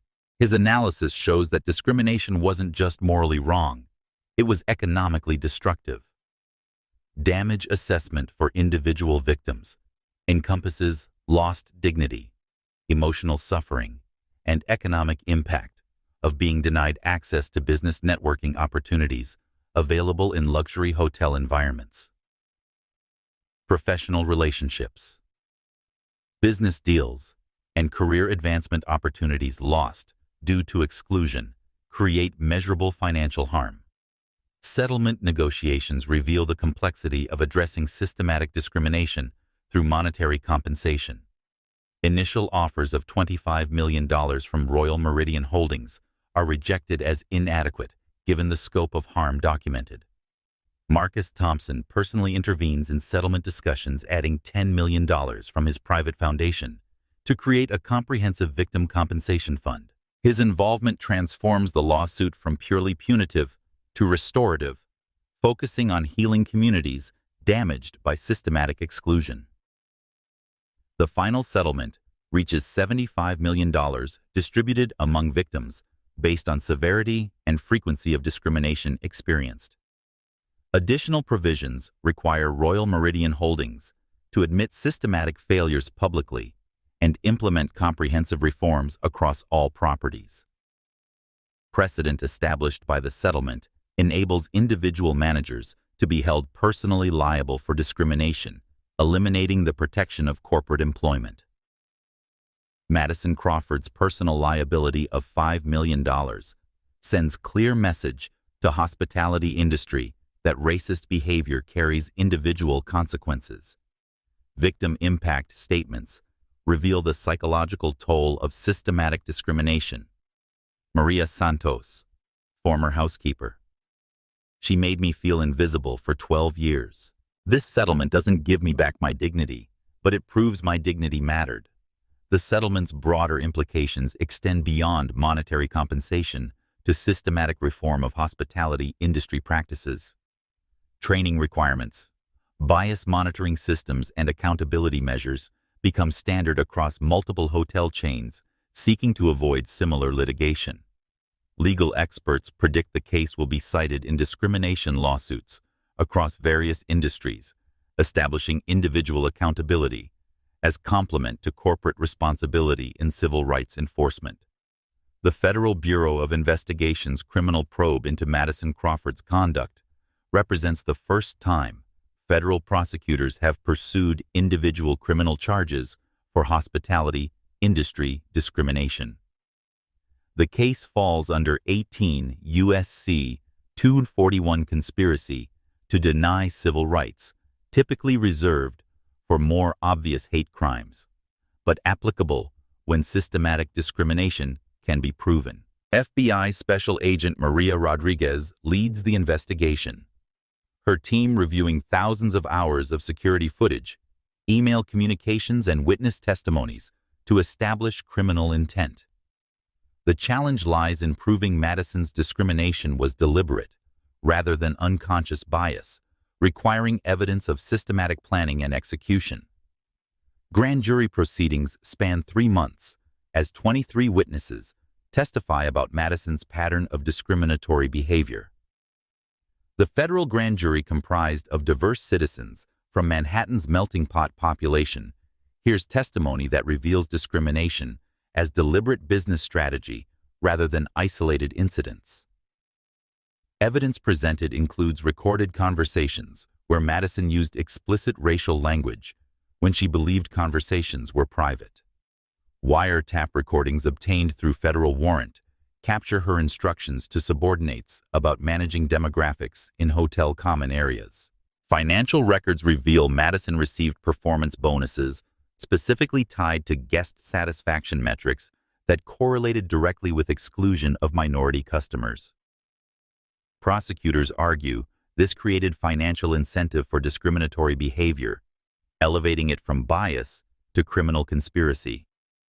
Criminal defense strategy focuses on Madison's lack of criminal intent, arguing that hospitality industry culture normalized discriminatory practices.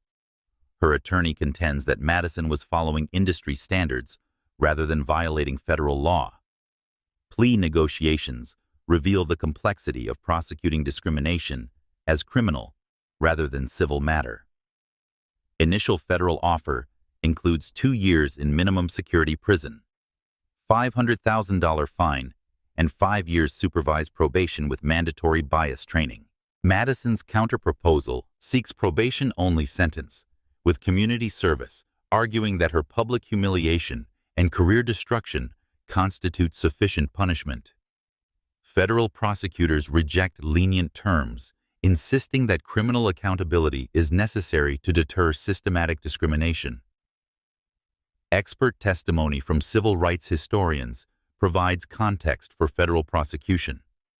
Professor James Patterson from Howard University explains how individual criminal accountability complements corporate civil penalties. Civil rights enforcement requires both institutional reform and personal consequences to achieve lasting change. Victim impact statements during sentencing hearing reveal the cumulative psychological damage of systematic discrimination.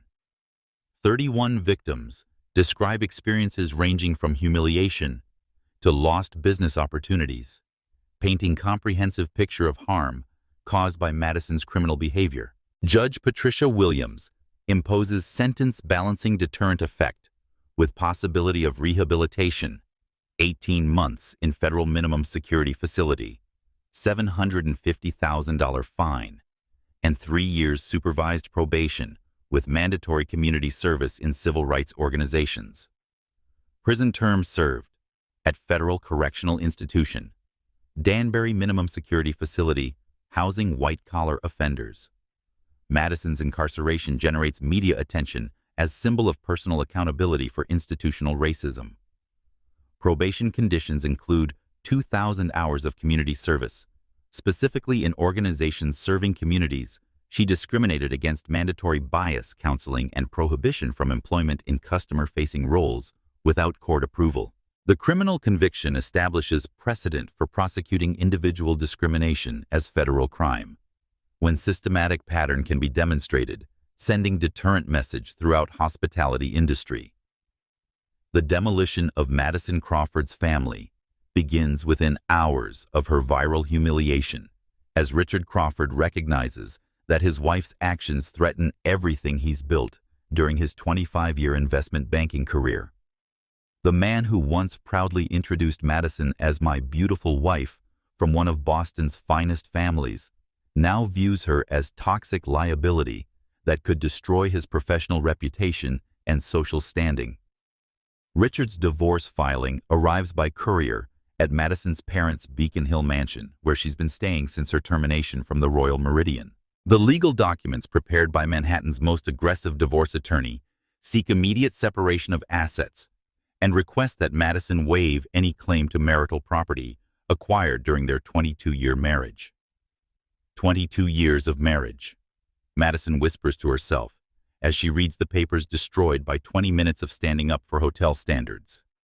Her inability to acknowledge her racism, even in private moments, demonstrates the depth of her delusion and ensures her continued isolation. The asset division proves devastating to Madison's financial security. Richard's forensic accountants demonstrate that 85% of the couple's wealth derives from his investment banking career and family inheritance, leaving Madison with minimal resources to rebuild her life. The Manhattan penthouse, Hampton's estate, and Aspen vacation home all remain with Richard, forcing Madison to contemplate a future far removed from the luxury she's always considered her birthright. Ashley Crawford, their 19-year-old daughter and Harvard sophomore, delivers the most crushing blow during a supervised family meeting arranged by the divorce mediator. Ashley, who inherited her father's analytical mind and her generation's social consciousness, speaks with the cold precision of someone cutting away diseased tissue. Mother Ashley says, refusing to make eye contact, "I've changed my name to Ashley Sterling. I can't be associated with what you've done. My friends at Harvard have seen the videos. My professors have seen the videos. I'm embarrassed to share your DNA." Ashley's testimony during custody proceedings reveals the extent of Madison's racist influence within their household. "She taught me to judge people by their appearance," Ashley admits to the family court judge. "She said things about our housekeepers and drivers that I didn't understand were wrong until I got to college and learned about systemic racism." The custody battle becomes academic as 16-year-old Thomas Crawford, preparing for Yale admission requests, legal emancipation, rather than maintain any relationship with his mother. His application to family court includes a devastating personal statement. "My mother's actions have made me ashamed of my family name. I want to live with my father and rebuild my reputation before college applications." Social isolation accelerates as Madison's exclusive social circle evaporates overnight. The Beacon Hill Country Club revokes her membership, citing conduct unbecoming clauses that allow termination for behavior that reflects poorly on the institution. Her longtime friends from Wellesley College Alumni Association quietly distance themselves, declining phone calls and removing her from social media connections. The Crawford family's standing in Boston society collapses as videos of Madison's racist tirade circulate through their elite social networks. Charity boards remove Victoria Sterling Crawford, Madison's mother, from positions she's held for decades. Judge Harrison Crawford faces ethics investigations that force his recusal from civil rights cases, effectively ending his distinguished judicial career. Economic pressure intensifies as Madison's legal bills accumulate faster than her limited assets can cover them. Criminal defense attorneys demand retainers she cannot afford. Civil lawsuit settlements drain her remaining resources. Bankruptcy protection becomes inevitable as her financial foundation crumbles under the weight of her actions. The psychological toll manifests in clinical depression and anxiety disorders that require professional intervention. Madison's psychiatrist notes her continued inability to accept responsibility for her behavior, suggesting that genuine recovery may be impossible without fundamental personality reconstruction. The Crawford family's destruction extends far beyond Madison's immediate household, rippling through 3 generations of Boston's established elite, with devastating consequences that reshape their entire social structure. Judge Harrison Crawford, Madison's father and patriarch of the family's reputation, watches 75 years of judicial dignity dissolve as ethics investigators scrutinize every civil rights case he's handled during his 30-year career on the federal bench. The ethics investigation forces Judge Crawford's immediate recusal from all civil rights cases pending before his court, effectively neutering his ability to serve in his specialized area of expertise. Legal scholars review his past decisions with new scrutiny, searching for patterns of bias that might have influenced his rulings in discrimination cases. While no evidence of judicial misconduct emerges, the suspicion alone tarnishes a legacy he spent decades building. Victoria Sterling Crawford, Madison's socialite mother and descendant of Boston's founding families, experiences her own version of social death as charitable organizations across New England distance themselves from the Crawford name. The Boston Symphony Orchestra removes her from their board of directors. The Children's Hospital Foundation accepts her resignation from the Capital Campaign Committee. The Museum of Fine Arts quietly ends her 30-year tenure as a major donor liaison. The ripple effects extend to Madison's siblings and their families, who find themselves guilty by association, despite having no involvement in her actions. Her brother William Crawford, a prominent Boston attorney, loses 3 major corporate clients who fear association with the family name will damage their own reputations. His law firm suggests he consider taking a sabbatical until the media attention subsides. Madison's sister, Catherine Crawford Williams, faces social exile in the Hamptons community, where she's maintained a summer residence for 15 years. Former friends cancel tennis dates and dinner invitations, creating an isolation that forces her family to abandon their traditional social season.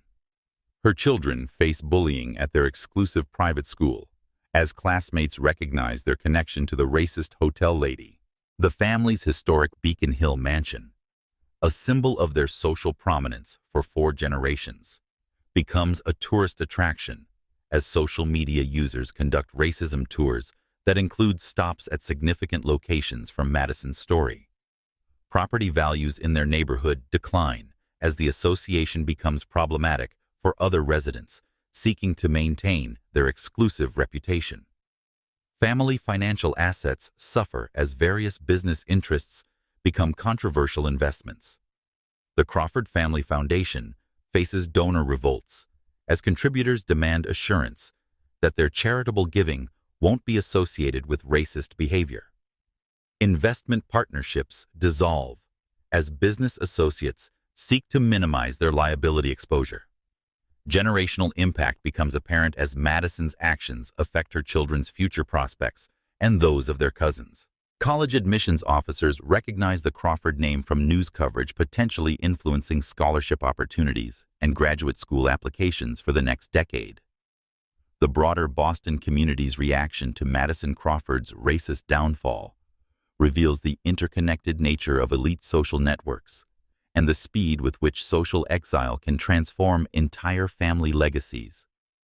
Beacon Hill, the exclusive neighborhood where Madison grew up, and where her parents still maintain their historic brownstone experiences, its own reckoning with the systemic racism that Madison's actions exposed. Property values in the prestigious Beacon Hill neighborhood experience an unexpected decline as the area becomes associated with Madison's viral racism.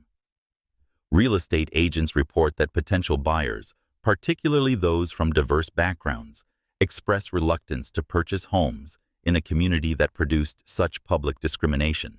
The irony isn't lost on longtime residents that their exclusionary practices long hidden behind polite social conventions now threaten their own property investments.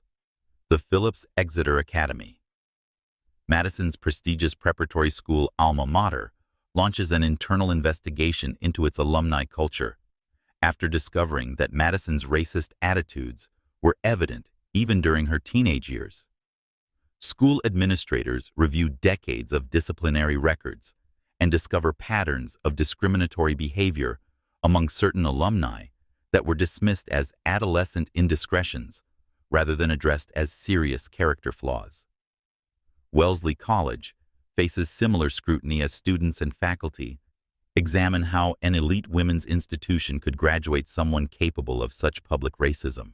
The college's Diversity and Inclusion Office implements new curriculum requirements, focusing on intersectionality and privilege awareness, using Madison's case as an example of how educational privilege without moral development can create social harm. The exclusive Trinity Church on Copley Square, where the Crawford family has maintained a pew for 6 generations, quietly suggests that Madison seeks spiritual guidance elsewhere, while the media attention remains intense. Fellow parishioners avoid the Crawford family during services, creating an atmosphere of isolation that forces them to consider attending services at less prominent congregations. Boston's charitable organizations experience donor revolts as contributors demand accountability for past associations with the Crawford family. The United Way of Massachusetts faces questions about whether Madison's discriminatory attitudes influence their funding decisions for programs serving minority communities. Several organizations return Crawford family donations rather than risk association with racist behavior. Private clubs throughout Boston review their membership policies and past guest privileges extended to Madison Crawford. The Somerset Club Union Club and Harvard Club all conduct internal assessments of their own discriminatory practices, recognizing that Madison's actions have exposed the systemic nature of elite exclusion they've maintained for decades. The ripple effects extend to service providers who maintained relationships with the Crawford family for generations. The family's longtime housekeeper, Maria Santos, no relation to the Royal Meridian's Maria Gonzalez, quits after 30 years of employment, stating that she can no longer work for a family that harbors racist attitudes. Their personal attorney, accountant, and even physician quietly suggest they seek services elsewhere to avoid association with the controversy. Local news media conducts investigative reporting into Boston's elite social structures, using Madison's case as entry point for examining broader patterns of discrimination in exclusive institutions. The investigation reveals systematic exclusion practices across private clubs, charitable organizations, and social groups that have maintained white supremacy through polite social conventions rather than explicit policies. In the 18 months following Madison Crawford's spectacular downfall, Marcus Thompson transforms her public humiliation into the catalyst for the most aggressive expansion in hospitality industry history. Thompson Luxury Holdings evolves from a successful regional company into a global empire dedicated to proving that inclusive excellence generates superior profits compared to discriminatory exclusivity. The Royal Meridian acquisition serves as proof of concept for Marcus's revolutionary business model. Purchase discriminatory luxury properties at distressed prices, implement comprehensive diversity reforms, and watch revenue soar as previously excluded markets embrace authentic inclusion. The financial results speak louder than any social justice rhetoric. Revenue increases 67% year over year, while guest satisfaction scores reach industry record highs. Marcus's international expansion strategy targets luxury hotel chains in 23 countries, focusing on properties with histories of systematic discrimination that parallel the Royal Meridian's problems. His acquisition team identifies opportunities across Europe, Asia, Australia, and South America, where exclusive establishments have priced themselves out of profitability by alienating diverse global markets. The London acquisition of the prestigious Mayfair Grand represents Marcus's most audacious international move. The 300-year-old hotel, favored by British aristocracy and European royalty, faces bankruptcy due to discrimination lawsuits and boycotts by international travelers who've experienced selective service. Marcus purchases the property for 40% below market value and immediately implements Thompson Standard protocols. Strategic partnerships amplify Thompson Luxury Holdings' global reach while maintaining focus on inclusive excellence. Joint ventures with Mandarin Oriental create premium Asian Pacific properties that celebrate cultural diversity rather than tolerating it. Collaborations with European boutique chains establish beachhead operations in markets where American concepts of civil rights enforcement have limited legal framework. The Thompson Standard becomes hospitality industry's gold standard for measuring authentic inclusion rather than performative diversity. The comprehensive protocol encompasses hiring practices, guest services, cultural competency training bias, monitoring systems, and community engagement requirements that transform hotel culture from the foundation upward.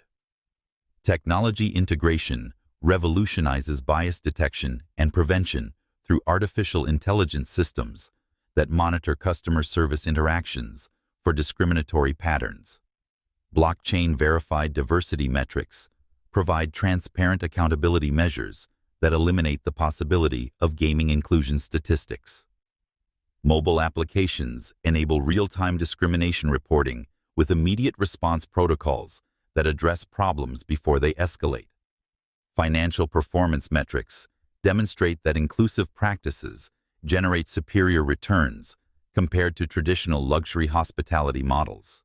Thompson properties consistently outperform industry averages in revenue per available room, guest satisfaction scores, employee retention rates, and community economic impact measures.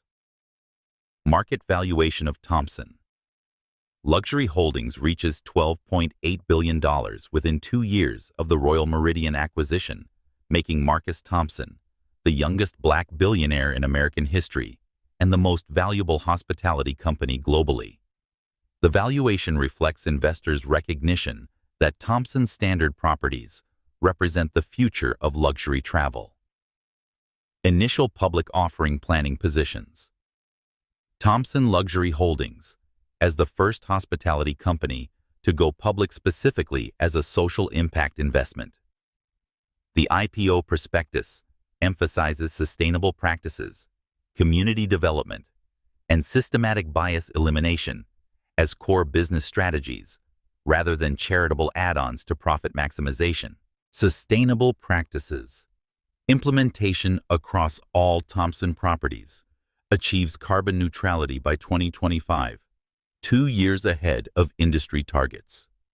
Solar panel installations, geothermal heating systems, locally sourced food programs, and waste elimination initiatives demonstrate that environmental responsibility and luxury accommodation are complementary rather than competitive. Community investment programs establish Marcus Thompson as hospitality industry's leading advocate for economic justice. $500 million in minority-owned business development funds create supply chain opportunities for previously excluded entrepreneurs. Scholarship programs provide hospitality education for underrepresented communities, building talent pipeline for industry transformation.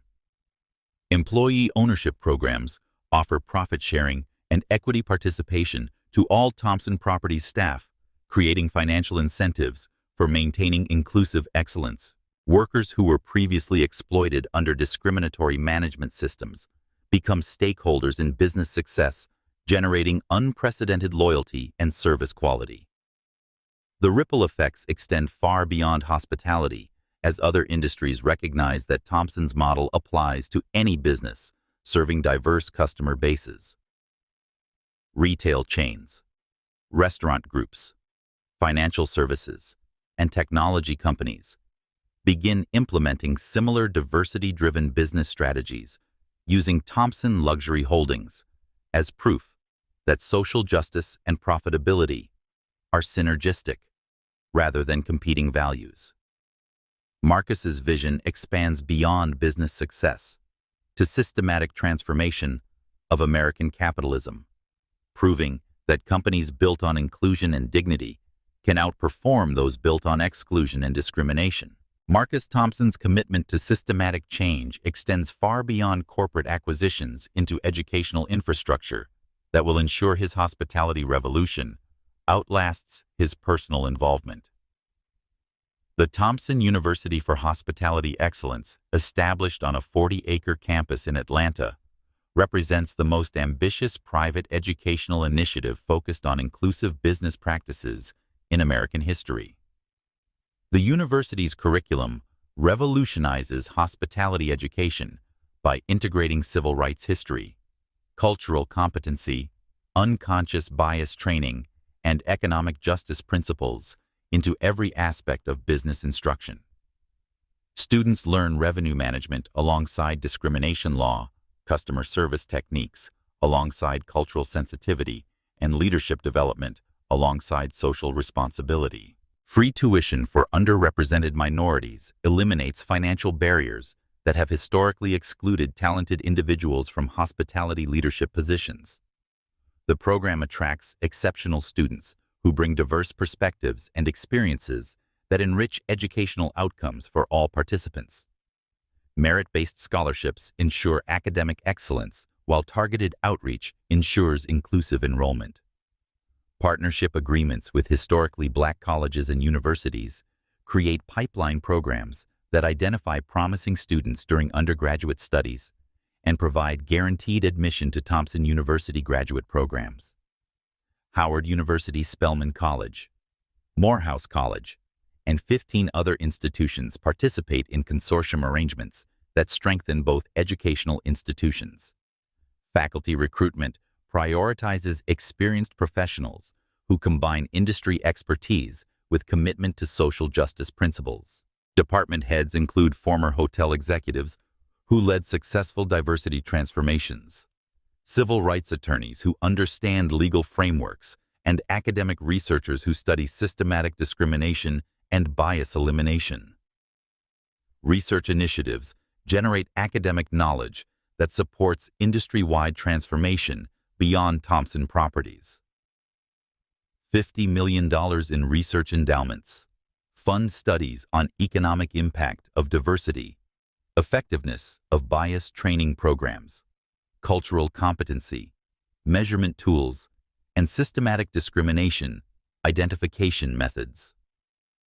The annual International Conference on Inclusive Hospitality attracts industry leaders, academic researchers, civil rights advocates, and government officials from 60 countries. Presentations share best practices, research findings, policy recommendations, and success stories that accelerate global adoption of inclusive business practices. Publishing partnerships with major academic presses ensure that research findings reach broader audiences through peer-reviewed journals, textbooks, and professional development materials. The Thompson University Press becomes leading publisher of scholarship on business ethics, social justice, and inclusive capitalism.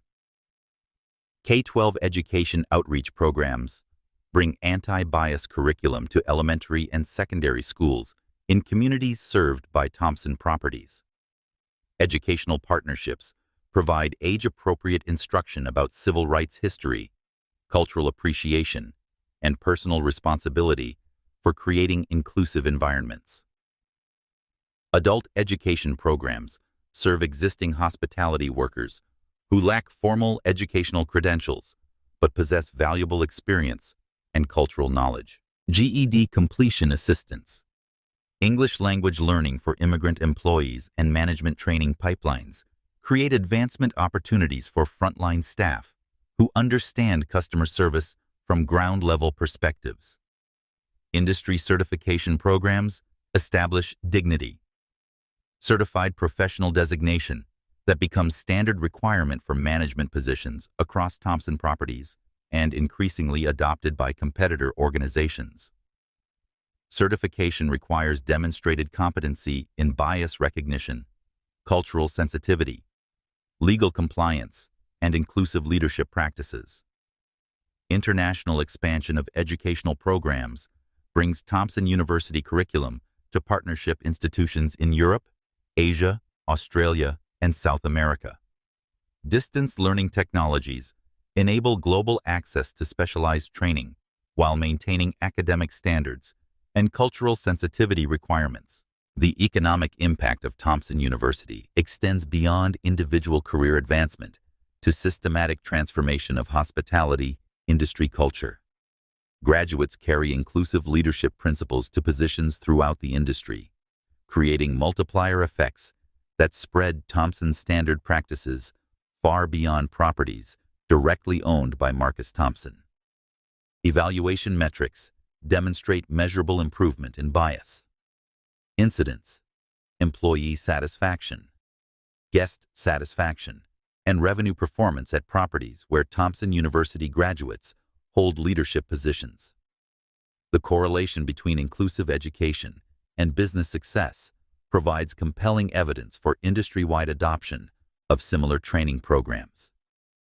Marcus Thompson's transformation from discrimination victim to industry revolutionary attracts significant political attention as legislators recognize the broader implications of his systematic approach to fighting racism through economic power. His congressional testimony before the Senate Subcommittee on Civil Rights becomes a masterclass in translating personal experience into policy recommendations that could reshape American business practices. Senator Elizabeth Warren's invitation to testify reflects growing recognition that Marcus's approach offers practical solutions to systematic discrimination that traditional legal remedies have failed to address adequately. His testimony combines compelling personal narrative with concrete data about the economic benefits of inclusive business practices. Senator Marcus begins his testimony. Systematic discrimination isn't just morally wrong, it's economically destructive. Companies that exclude customers and employees based on race leave money on the table while creating legal liability that threatens their long-term viability.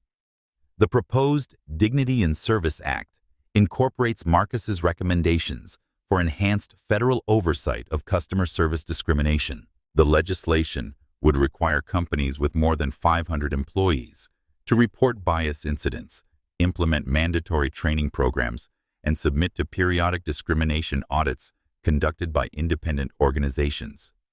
Federal policy changes emerge from Marcus's advocacy as the Equal Employment Opportunity Commission adopts enhanced enforcement guidelines based on Thompson Luxury Holdings' successful bias monitoring systems. The new protocols require employers to demonstrate proactive discrimination prevention, rather than merely responding to complaints after harm occurs.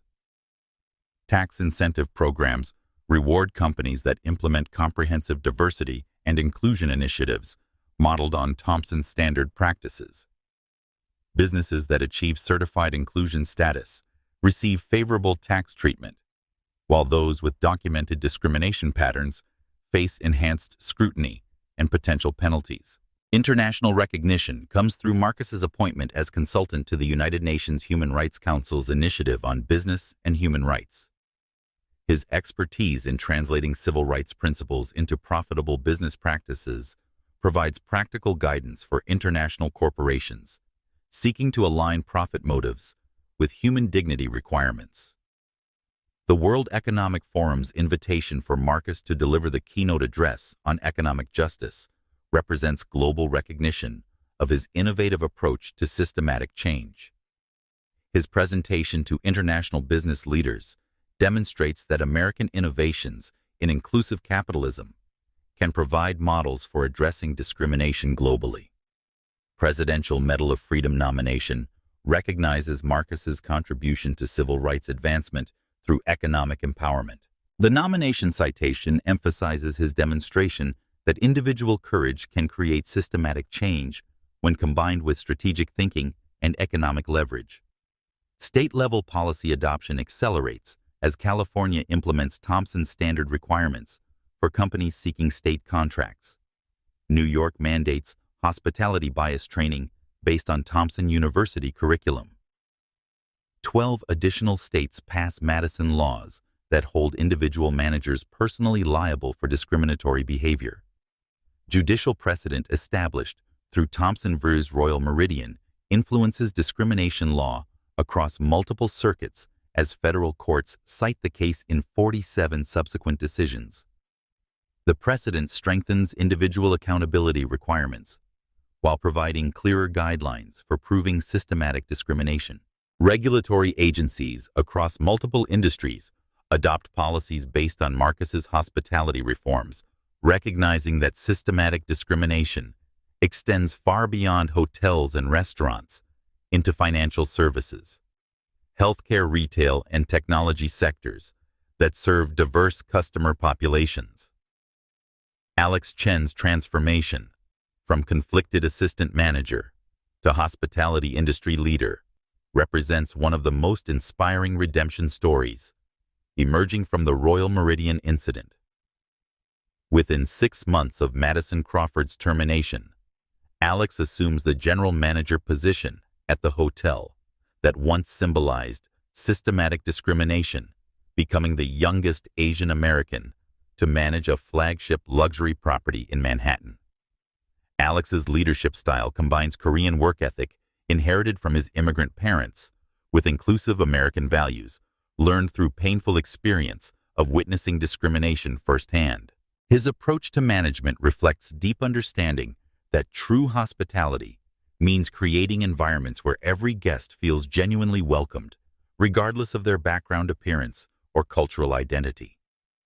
Innovation initiatives under Alex's leadership transform the Royal Meridian into a model of inclusive excellence that other properties study and emulate. He implements multilingual staff suggestion programs that capture insights from employees who represent dozens of countries and cultures. Monthly bonuses reward staff members who propose improvements to customer service or workplace culture, creating financial incentives for continuous improvement. The customer feedback system Alex develops incorporates multiple languages and cultural communication styles, recognizing that different communities express satisfaction and dissatisfaction in various ways. Real-time translation services ensure that every guest can communicate their needs effectively, regardless of language barriers that might have excluded them under previous management.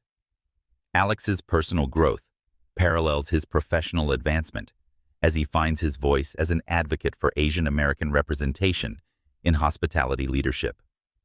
His speaking engagements at industry conferences challenge stereotypes about Asian Americans being better suited for technical rather than customer-facing roles, demonstrating that cultural sensitivity enhances rather than hinders guest relations. Family impact becomes profound, as Alex's promotion enables him to afford experimental cancer treatment for his mother that insurance wouldn't cover under his previous salary.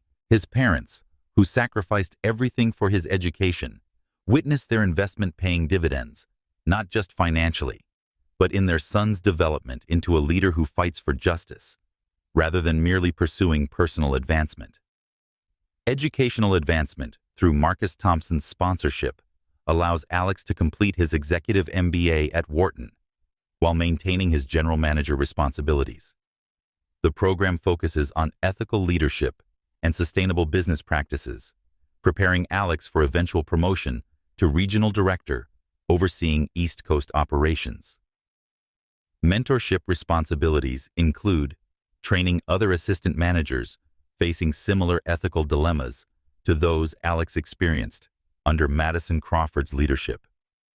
His workshops on moral courage and management become required curriculum for Thompson University students and professional development programs across the hospitality industry. Career trajectory.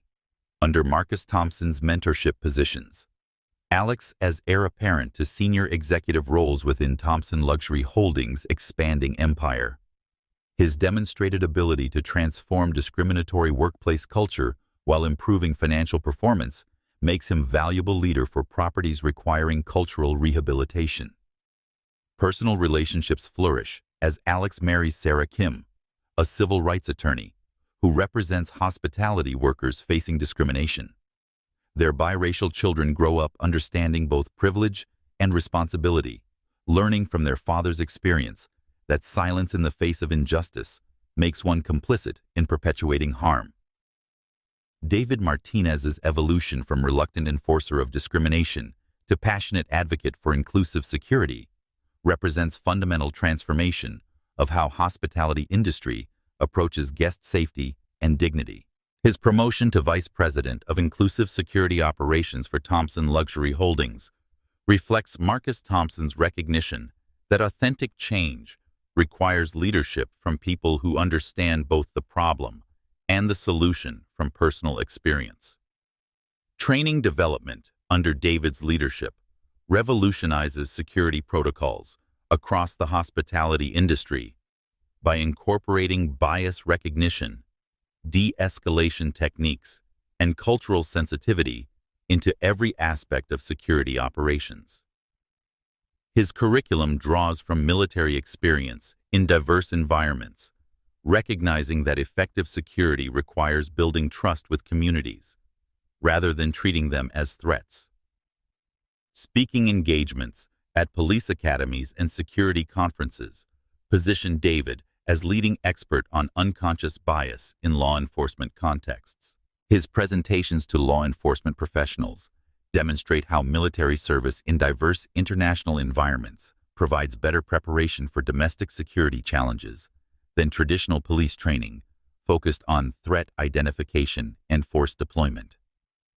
Family pride becomes evident as David's children write school essays about their father's transformation from complicit bystander to active advocate for justice. His oldest son, Carlos, who faced police harassment for looking suspicious in their own neighborhood, gains new respect for his father's courage in confronting systematic bias within security professions. Community involvement expands David's impact beyond corporate environments as he volunteers with Latino civil rights organizations and immigrant advocacy groups. His bilingual presentations about rights during security encounters provide practical guidance for community members who fear interaction with law enforcement. Professional recognition includes Security Executive of the Year Award from International Association of Hotel Security Directors, acknowledging his innovation in bias-free security protocols. The award citation emphasizes his demonstration that inclusive security practices enhance, rather than compromise, guest safety by building community trust and cooperation. Innovation projects under David's leadership include development of de-escalation techniques specifically designed for diverse populations who may have different cultural responses to authority figures. His research collaboration with Thompson University produces training materials used by security professionals across multiple industries. Multilingual security training materials, created under David's supervision, ensure that all staff can communicate effectively with guests and colleagues from diverse linguistic backgrounds. The materials recognize that language barriers often escalate security situations unnecessarily, when simple communication could resolve conflicts peacefully. Policy influence extends beyond hospitality, as Transportation Security Administration consults David about airport security bias reduction.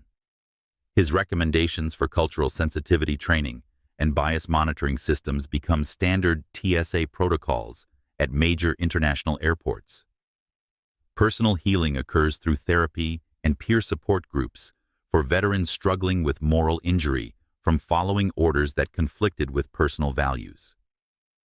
David's openness about his own struggles encourages other security professionals to examine their complicity in discriminatory practices and seek opportunities for redemption through positive action.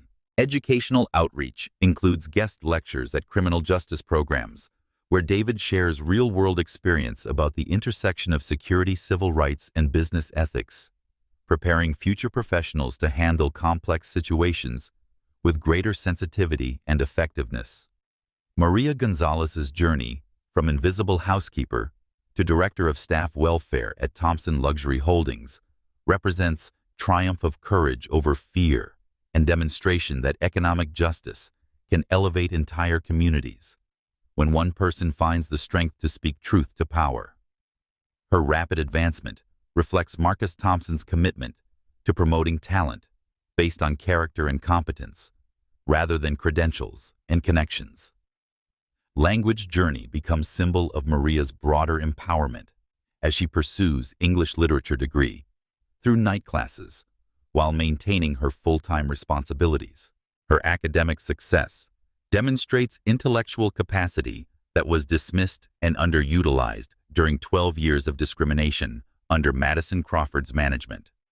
Advocacy role expands Maria's influence throughout the hospitality industry as she becomes leading voice for immigrant workers who face systematic exploitation and discrimination.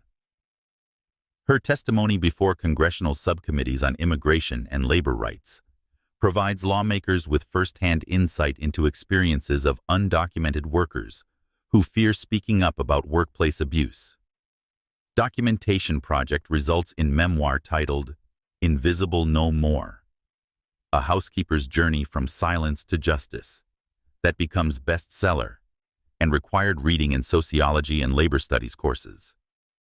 Her writing captures both personal trauma of systematic discrimination and broader hope for economic justice that Marcus Thompson's leadership represents.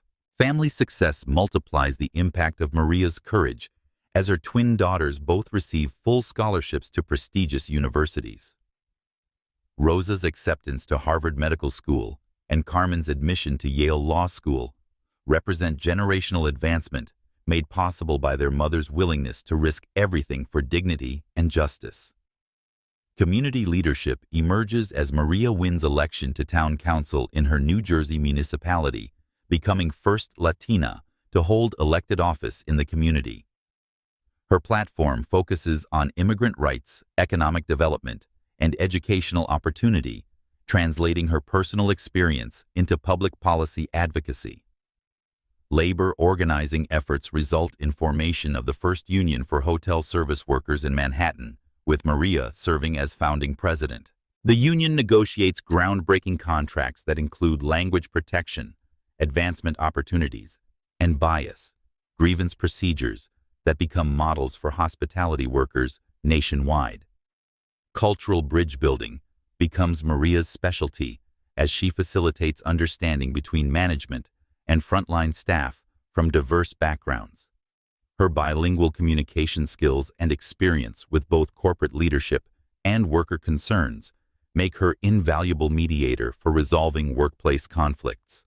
International impact develops as Maria speaks at United Nations Conference on Migrant Worker Rights, sharing her story as example of how individual courage can create systematic change. Her presentation to international audience demonstrates global relevance of struggles against workplace discrimination. Business development represents Maria's entrepreneurial spirit as she establishes cleaning service company that employs formerly undocumented workers, providing economic opportunities for community members who face similar barriers she once experienced.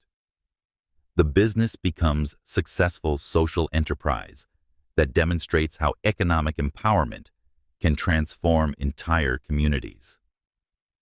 Madison Crawford's incarceration at Federal Correctional Institution Danbury begins as an extension of her victimhood complex, but slowly evolves into the first genuine self-examination of her 42 years of privileged existence. The minimum security facility, designed for white-collar offenders, houses a diverse population of women whose stories gradually penetrate Madison's defensive walls of denial and self-pity. Her first cellmate, Dr. Patricia Williams, proves instrumental in Madison's eventual awakening. Dr. Williams, a former surgeon serving time for tax evasion, represents everything Madison assumed she was superior to an educated black woman whose intelligence and dignity challenge every stereotype Madison used to justify her discrimination. Their forced proximity makes avoiding honest conversation impossible. "You keep saying you were just doing your job," Dr. Williams observes during their third week together. "But my job was saving lives, and when I made mistakes, people died. Your job was serving customers, and when you made mistakes, people's dignity died. Which one of us caused more harm?" The question haunts Madison through sleepless nights as she begins recognizing patterns in her behavior that extended far beyond the Royal Meridian. Memories surface of dismissing black students at Wellesley, avoiding Latino families at her children's school events, and crossing streets to avoid young black men in her neighborhood. Each recollection builds a case against her that no defense attorney could overcome. Therapy sessions with Dr. Michael Brown, the facility's black psychiatrist, initially produce resistance and hostility as Madison struggles to maintain her victim narrative. "I lost everything because of one mistake," she insists during early sessions, refusing to acknowledge the systematic nature of her racism. Dr. Brown responds with patient firmness. "You didn't lose everything because of one mistake. You lost everything because one mistake revealed who you really were, and that person was someone who caused tremendous harm to others." Reading assignments become Madison's pathway to understanding, as Dr. Brown requires her to engage with literature that challenges her worldview. Robin DiAngelo's White Fragility forces her to confront her defensive reactions to racism discussions. Michelle Alexander's The New Jim Crow exposes systematic oppression she benefited from without recognition. Ta-Nehisi Coates' Between the World and Me provides perspective on black experiences in America that her privilege had shielded her from understanding. The breakthrough moment arrives during her 8th month of incarceration, when Madison watches a documentary about Marcus Thompson's transformation of the Royal Meridian. Seeing her former workplace flourishing under inclusive leadership while she sits in prison creates cognitive dissonance that finally cracks her defensive shell. "I destroyed people's lives because I thought I was better than them," Madison admits to Dr. Brown during their next session, tears streaming down her face for the first time since her incarceration began. "I used my position to make others feel small because it made me feel powerful." Letter writing becomes Madison's attempt at accountability as she begins drafting apologies to every victim she can remember. The process requires her to acknowledge specific harm she caused, rather than offering generic expressions of regret. Each letter forces deeper self-examination as she attempts to understand impact from victims' perspectives, rather than her own. Addiction Recovery addresses the prescription drug dependency Madison developed during her legal proceedings, when anxiety and depression led her to abuse medications prescribed for stress management. Group therapy sessions with other addicts create first authentic relationships Madison has experienced based on shared vulnerability rather than social status. Family reconciliation attempts begin with tentative letters to her daughter Ashley, who has maintained complete silence since Madison's conviction. "I know I failed you as a mother," Madison writes. "I taught you to see people as less than human, and I'm learning that made me less than human too." Madison Crawford's release from federal prison after serving 14 months of her 18-month sentence represents the beginning of her real punishment, as she discovers that freedom in a world that knows her story brings challenges that incarceration never presented.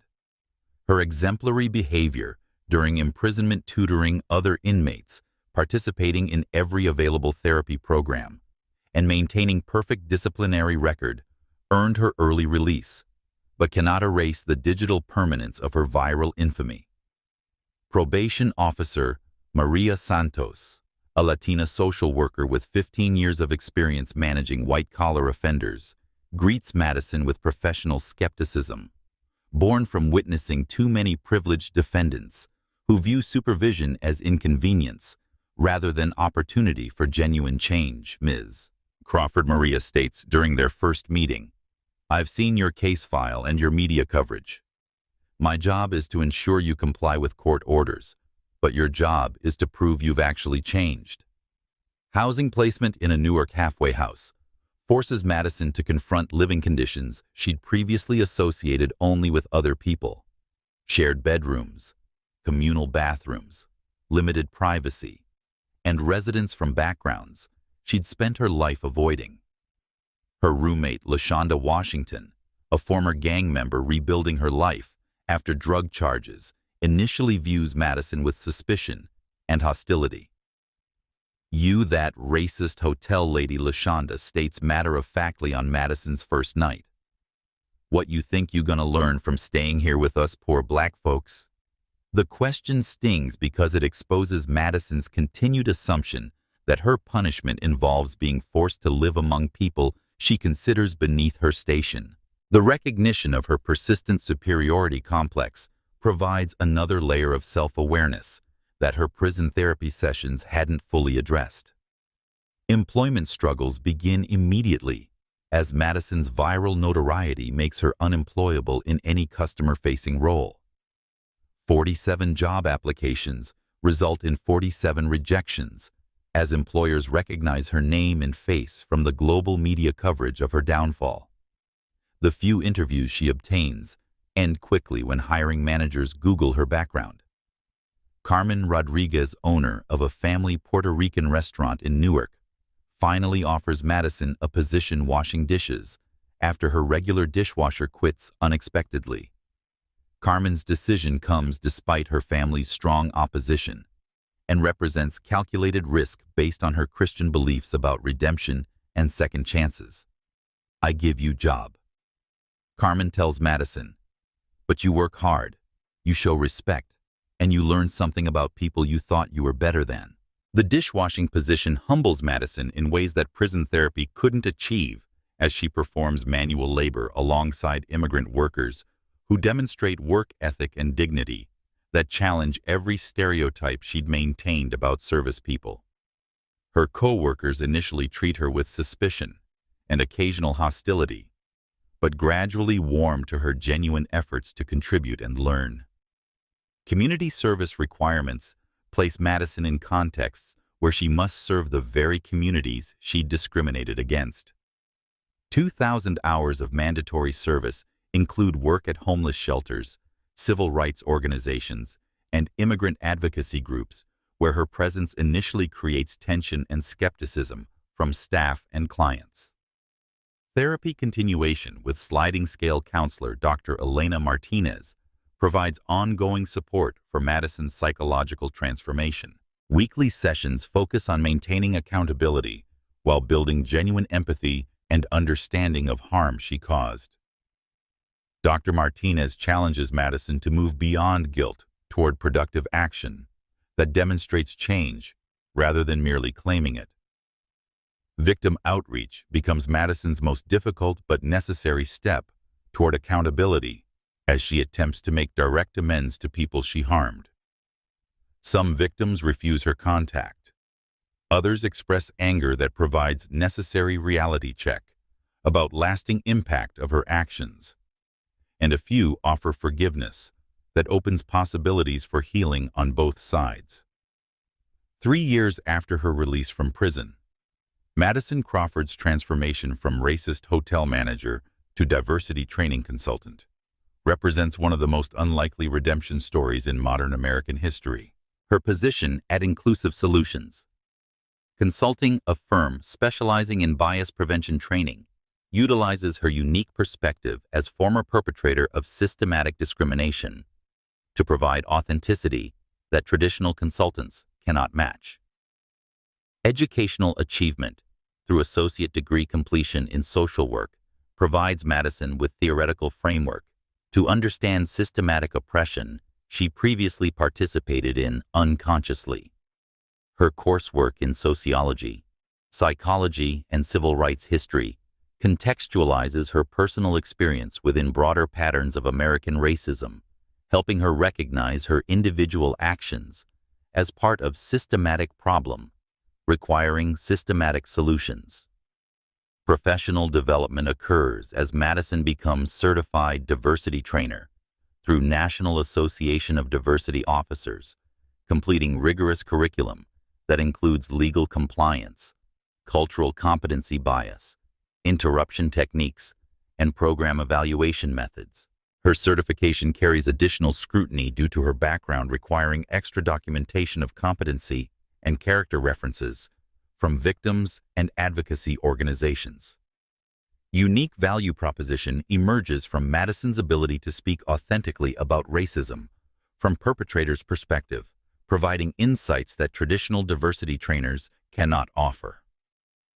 Corporate audiences respond powerfully to hearing someone admit their own discriminatory behavior and explain psychological processes that enable racism to flourish in workplace environments. "I'm not here to tell you that you're bad people," Madison explains to hotel management trainees during typical presentation. "I'm here to tell you that good people can do terrible things when they don't examine their assumptions and challenge their biases. I was a good person who became a racist because I never questioned my privilege or considered impact of my actions on others." Academic collaboration develops as Madison co-authors research papers with scholars studying privilege transformation and redemption. Her insider perspective on psychological mechanisms of discrimination provides valuable data for understanding how privileged individuals justify harmful behavior and what interventions might prevent similar patterns.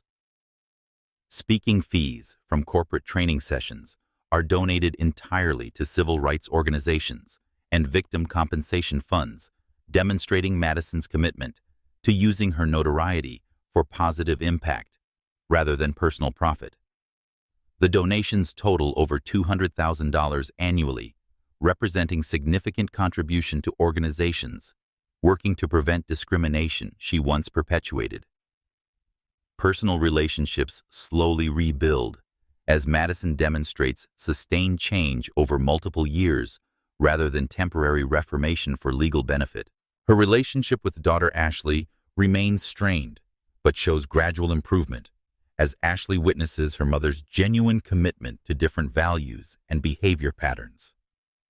Family reconciliation occurs gradually as Madison's parents and siblings recognize authenticity of her transformation. Judge Harrison Crawford, forced into retirement by ethics investigations related to Madison's case, begins attending family dinners again after 3 years of estrangement. The family's healing process becomes case study in how systematic racism affects entire family systems.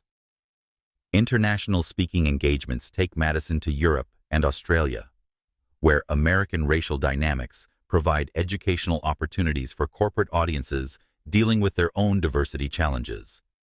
Her presentations to international audiences demonstrate global relevance of bias training and systematic inclusion efforts. Mentorship role develops as Madison helps other people confronting their own discriminatory behavior, whether through legal consequences or personal recognition of harm they've caused. Her guidance helps privileged individuals navigate transformation process without falling into self-pity or defensiveness that can derail genuine change.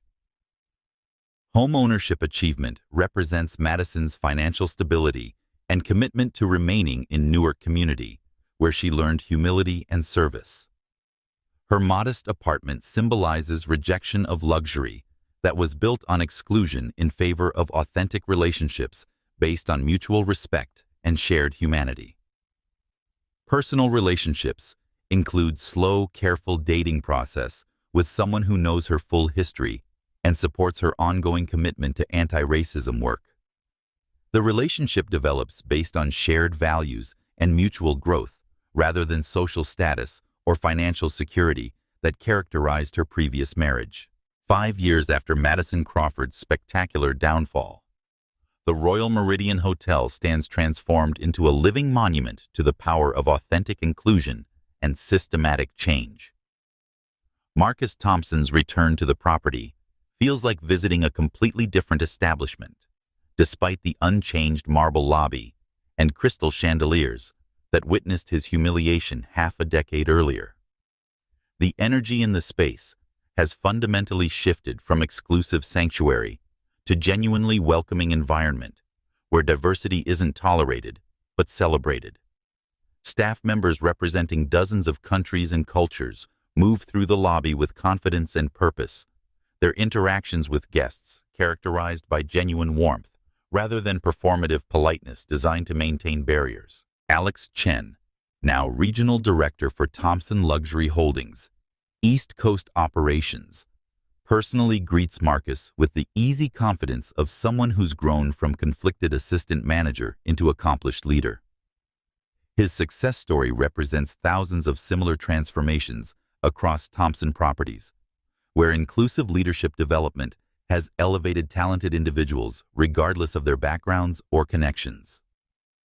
The lobby display, Champions of Dignity, features photographs and biographies of civil rights leaders throughout American history, providing educational context for the hotel's commitment to social justice.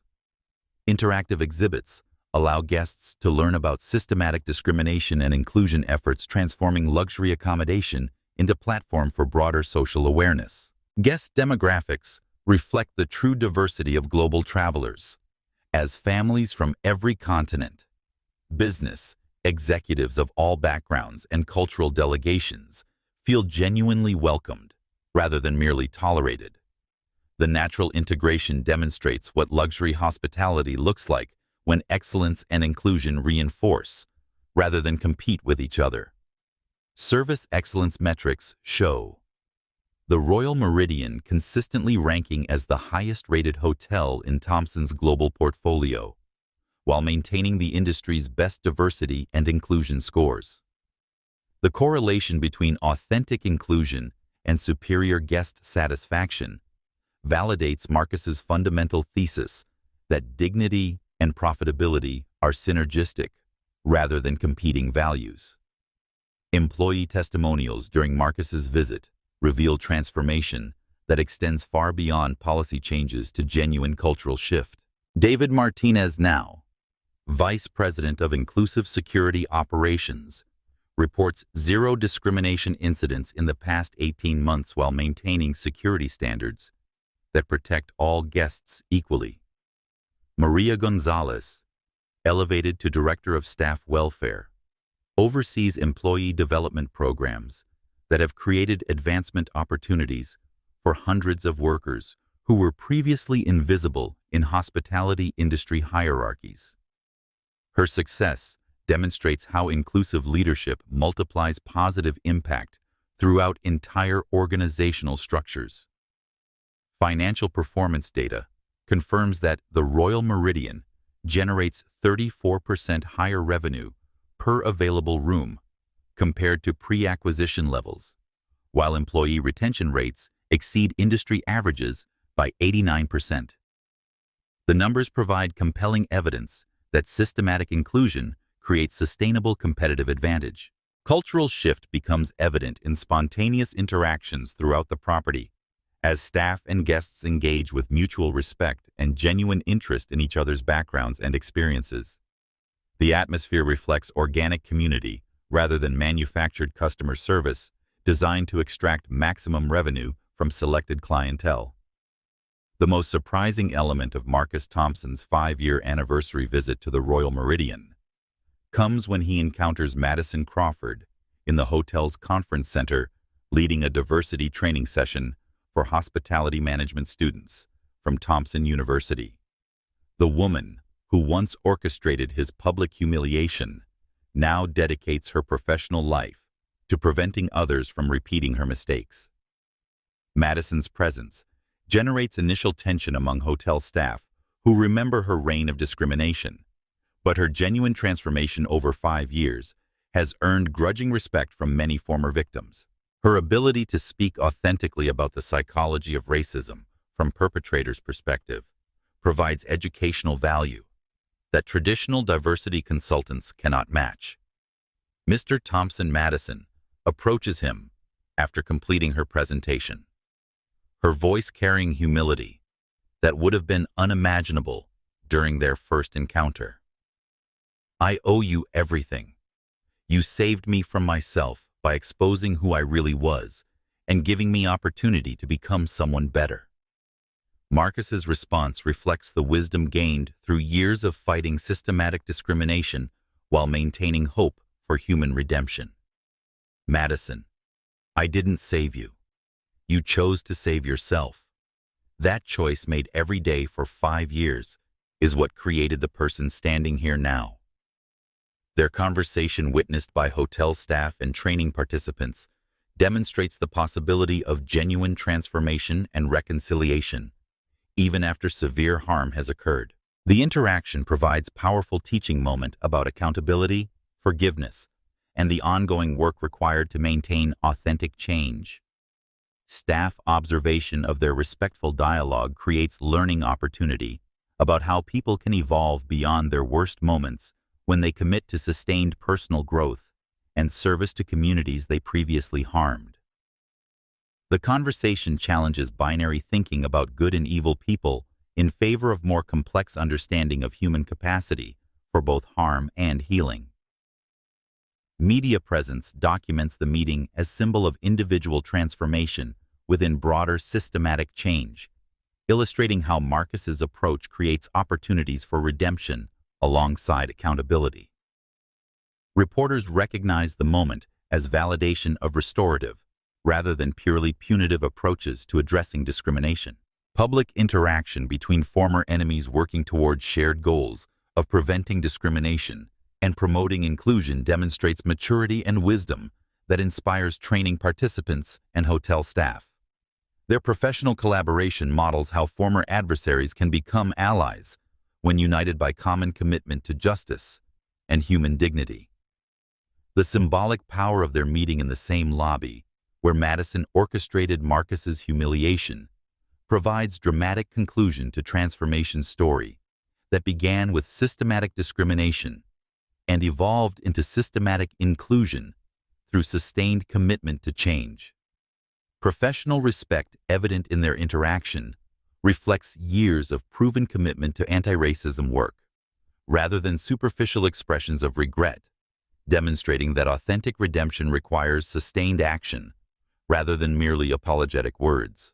The transformation of the Royal Meridian Hotel from symbol of systematic discrimination to model of inclusive excellence represents just the beginning of Marcus Thompson's broader vision for reimagining American capitalism through dignity and justice. Thompson Luxury Holdings' expansion to 847 properties worldwide demonstrates scalability of business practices built on inclusion rather than exclusion. Educational impact through Thompson University extends far beyond hospitality industry as 45,000 professionals across multiple sectors receive bias prevention training based on lessons learned from Madison Crawford's downfall and Marcus Thompson's systematic response. Graduates carry inclusive leadership principles to positions throughout American business, creating multiplier effects that spread social justice values far beyond properties directly owned by Thompson companies. Economic results validate Marcus's fundamental thesis that businesses built on dignity generate superior returns compared to those built on discrimination. $2.3 billion in new revenue attributed to inclusive practices across Thompson properties provides compelling evidence that social justice and profitability are complementary rather than competing objectives. Social change metrics demonstrate systematic reduction in discrimination complaints across hospitality industry, as competitors adopt Thompson Standard practices to avoid similar public relations disasters and legal liability. Industry-wide transformation, triggered by single incident of exposed racism, shows how individual courage can create systematic change when combined with strategic thinking and sustained commitment. Next-generation leadership emerges as Marcus's daughter, Zoe Thompson, joins the company with fresh perspectives on global expansion and social impact measurement. Her generation brings digital native approaches to inclusion that accelerate cultural change while maintaining commitment to fundamental principles of dignity and respect for all people. International expansion introduces Thompson Standard practices to developing nations where American concepts of civil rights enforcement have limited legal framework, demonstrating how business practices can advance human rights goals through economic rather than purely regulatory mechanisms. Sustainable future planning integrates environmental responsibility with social justice goals as Thompson properties achieve carbon neutrality while maintaining commitments to community development and economic empowerment for marginalized populations globally. Marcus Thompson stands in the transformed lobby of the Royal Meridian Hotel, the same marble space where Madison Crawford orchestrated his humiliation 5 years earlier, to deliver a direct message to viewers whose engagement has amplified his story into global movement for economic justice. 5 years ago, Madison Crawford thought she was protecting exclusivity by humiliating me in this lobby. Marcus says his voice carrying the authority earned through systematic transformation of entire industries. Tonight, this space represents what's possible when we choose accountability over comfort, inclusion over exclusion, and justice over silence. Statistical impact scrolls across viewers' screens. 2.3 million discrimination cases processed globally. 890,000 jobs created for underrepresented communities. $47 billion in economic impact from inclusive business practices implemented across multiple industries, inspired by Thompson Standard protocols. Madison's story proves that people can change when they commit to sustained growth and service to communities they've harmed. Marcus continues, "My story proves that systematic oppression can be dismantled through strategic application of economic power guided by moral principles. But your story, the story we're writing together, proves that individual courage combined with collective action can transform entire cultures." Audience engagement metrics demonstrate unprecedented reach as the story achieves global distribution through social media platforms, educational institutions, and corporate training programs. Hashtags: Dignity Revolution, Economic Justice and Systemic Change maintain trending status across multiple languages and cultural contexts. Share your stories of discrimination using Dignity Revolution. Marcus challenges viewers. Nominate businesses for inclusion audits through our website. Demand better from every establishment where you spend money, because economic pressure creates change faster than moral arguments alone. Personal testimony resonates with audiences seeking both justice and hope. Pain can become purpose when we choose courage over comfort. Madison's transformation from racist to advocate proves redemption is possible. The Royal Meridian's evolution from discriminatory to inclusive proves systems can change. Your voice, your choices, your courage can change everything. Visual storytelling concludes with camera panning across the diverse, thriving lobby as staff and guests interact with genuine respect and mutual appreciation. The contrast with Madison's discriminatory theater 5 years earlier provides powerful demonstration of systematic change achieved through sustained commitment to dignity and inclusion. Remember, Marcus concludes, dignity isn't a privilege to be earned through conformity to someone else's standards.